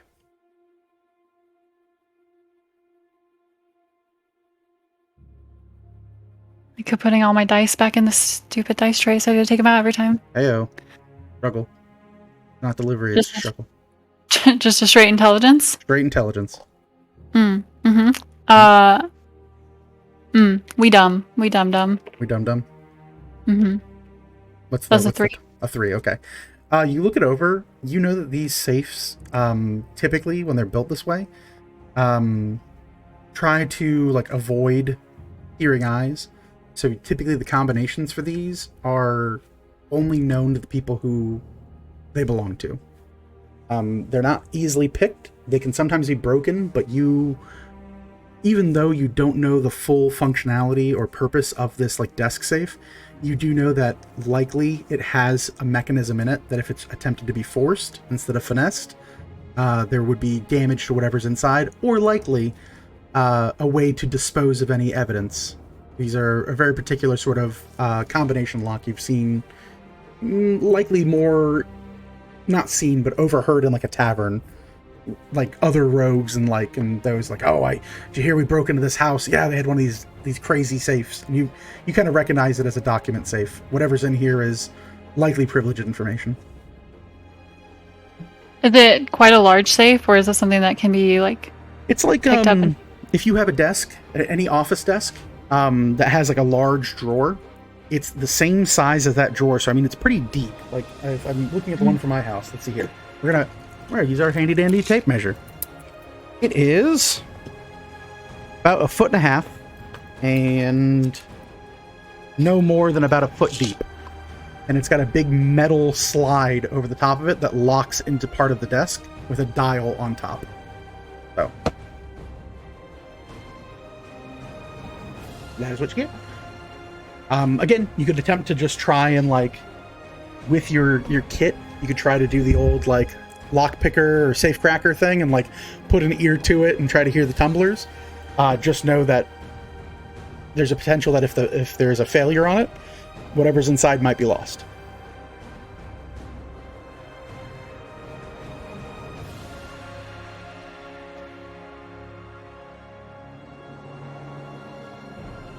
All right. With that, we will resolve, while you're thinking it over, we will resolve the Identify spell, and then we're going to resolve what happens to Jones and Orville, and God rest their souls. So only good things. Only good things. Only good things. So the Identify spell is cast.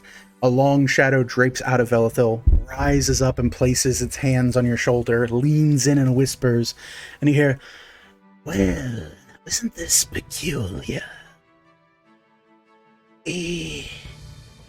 Curious vase. One that has been enchanted into a pocket dimension. Anyone foolhardy enough to smell or drink from it will inevitably be captured within the sloshing sea. This is known as a drinky dungeon. It can hold up to 4 residents within it if they are foolish enough and weak enough to smell its delightful mixture. Creatures within are faced with perilous, otherworldly tortures. This one seems to be an ocean of alcohol.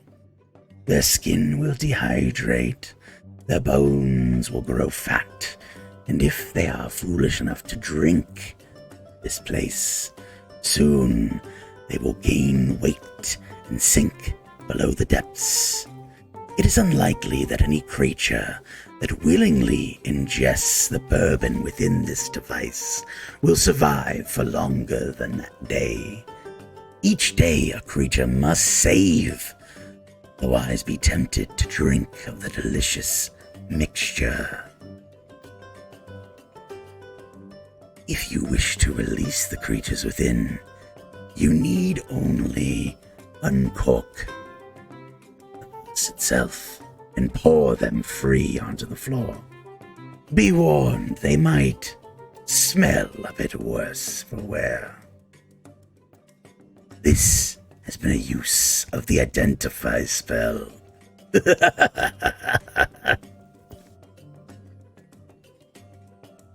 It fades back in your shadow.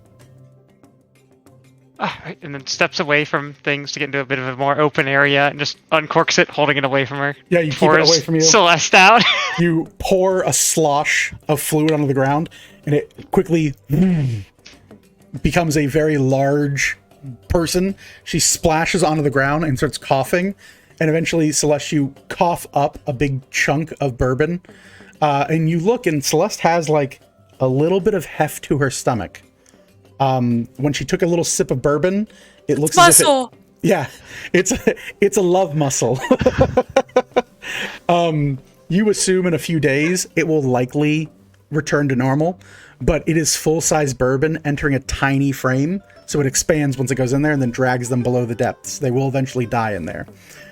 Celeste reeks of booze and is trashed, immediately drunk as she willingly ingested the bourbon. You This cork is it my back. greatest. This is my greatest Immediately. form. This is what her real hair is abs soaked. look like. Yeah. If you really work your core, you don't get a six-pack. It's muscle. It's all muscle, Dad. No, Celeste, don't try and stand. Celeste, the world shifts around you. You have that like uneasy, floaty, drunk feeling that everyone hates. I love that. The spins. I love the spins. Just wrap my wings around me, and I just like curdle back and forth like that. So, in case you need notes on it, I'll send notes on the Drinky Dungeon.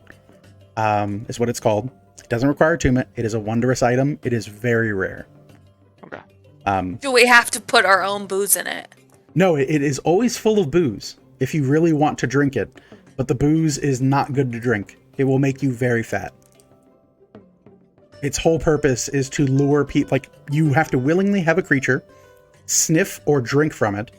If they do, and they have less than 100 hit points remaining, they get sucked into the decanter. And they are trapped in this dungeon. Belle now owns 2 wondrous prisons. Yep. Much like other prisons, you can attempt to break out of them, but it is a whole ordeal to do so. Right, okay, that could have been a lot worse. She drank it Meanwhile- for some reason. Behind the invisible wall. Kareem, Yo, you wouldn't kill me twice. I would. The guillotine fall. No, ask Colt that question. Yeah, I killed Colt twice. And then he moved to Pennsylvania. So behind the walls, I need to, like, I don't know what we need a cool group name for the pair of you. I'm gonna say the Kobold Bros or something. The Kobold Boys. I was just half expecting Beavis and Butthead. Oh, Beavis and Butthead, yeah. That's better than mine. I was gonna say I assumed just dumb fucks. There we go. The DFs enter through this invisible wall, having told no one to follow them or care about them. You guys walk in and you are immediately opened to. He's at 5, right? You're at Huh? 5 health. I'm at 1 health. Yeah, it ain't good. I'm at 11. Oh, There you go. All right, so he's good. You see beautiful white marbled floors, these large banisters that enter into what look like beautiful kind of carved faces and visages of both gnomes and like various like what appears to be like historical figures. You actually note there are busts of the various realm weavers that have been carved in here out of marbling. There are 3 doors that lead east and west, and on the very back wall, past this large kind of center piece of marble that has a collection of what appears to be multiple heads, like kind of like in omnidirectional areas. There is a heavy looking, let me see if I can do this, boom, vault door.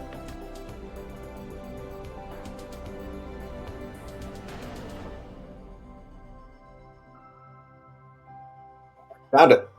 Mm-hmm.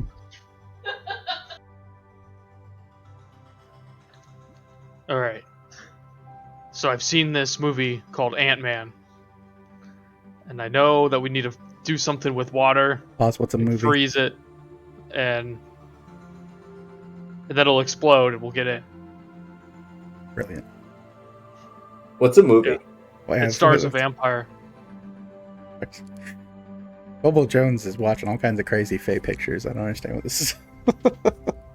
What's an ant? It's an ant. You definitely know what an ant is. He's eating them. Yeah. Oh, it's like one of them grubs with legs. Ayo. Yeah, but like a really small one, usually. Oh. Or a really big one. I've seen a couple of giant ants before.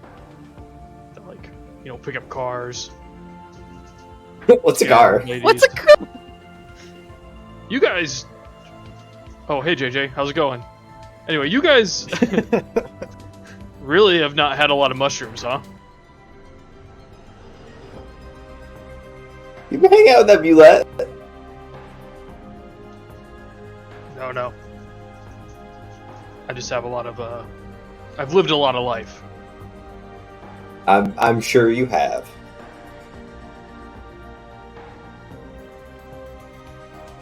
Oh, boys. Alright, well, Oh boy. Alright. please refer to us as the DFs. The DFs? Okay, I've done that. The DFs. Okay, well, I think the safe cracking probably is good for market. I don't think I really want to do that. I feel like she'd have fun with it. Yeah, I don't really know much about science, so I don't even really know how to freeze stuff. Alright, anyway. You said there's 3 doors? Yeah, there's 2 Are they doors. down the way? There's 2 doors to the west, 1 door to the east, and then there's a vault door in the back of the building. In the back of this large room, which is much larger than, it's like a marbled floor area. It's beautiful. Any of Beautiful. the doors look sketchy. No. They all seem immaculate, well made, and very expensive.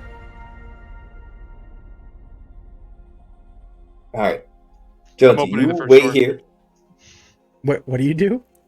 I'm gonna go open the first door. Which one? The one on the one closest to you? Closest. Yep. Okay. So you enter. You go and walk up to the door that is on the left hand side.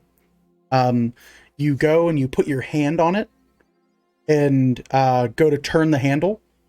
And as you pull, in an attempt to release the handle, your hand is stuck to the handle. The door comes free of the wall and eats you. That's where we're going to stop here as Kobold Jones ends up in a door mimic. Find out what happens next Monday on Second Wake. Folks, I, of course, always like to thank everyone here for sticking it out with us until I can inevitably screw over Kobold Jones, my arch nemesis. Joke's on you, I have a vor fetish. Oh my god, this whole time, who would have known? Let's go ahead here and we'll find somebody to raid. Why do we have to bring that up? It's awfully coincidental. Awfully coincidental. Man, we're getting off for the night. Might as well double up on it. Oh my good golly, Miss It's Molly. a Monday. Jones has to make it more awkward. He's got to up his game every week. Do what we do. All right, folks. Well, as the door begins to eat Kobold Jones, we will pause here for this week. We will meet back next Monday for more Second Wake as the group begins to investigate, uncover, and finally identify what all there is within TT's lands and possessions. As always, I've been Kareem Zamir. They've been the Seekers Galanti. This is Second Wake. See you next time. Peace out.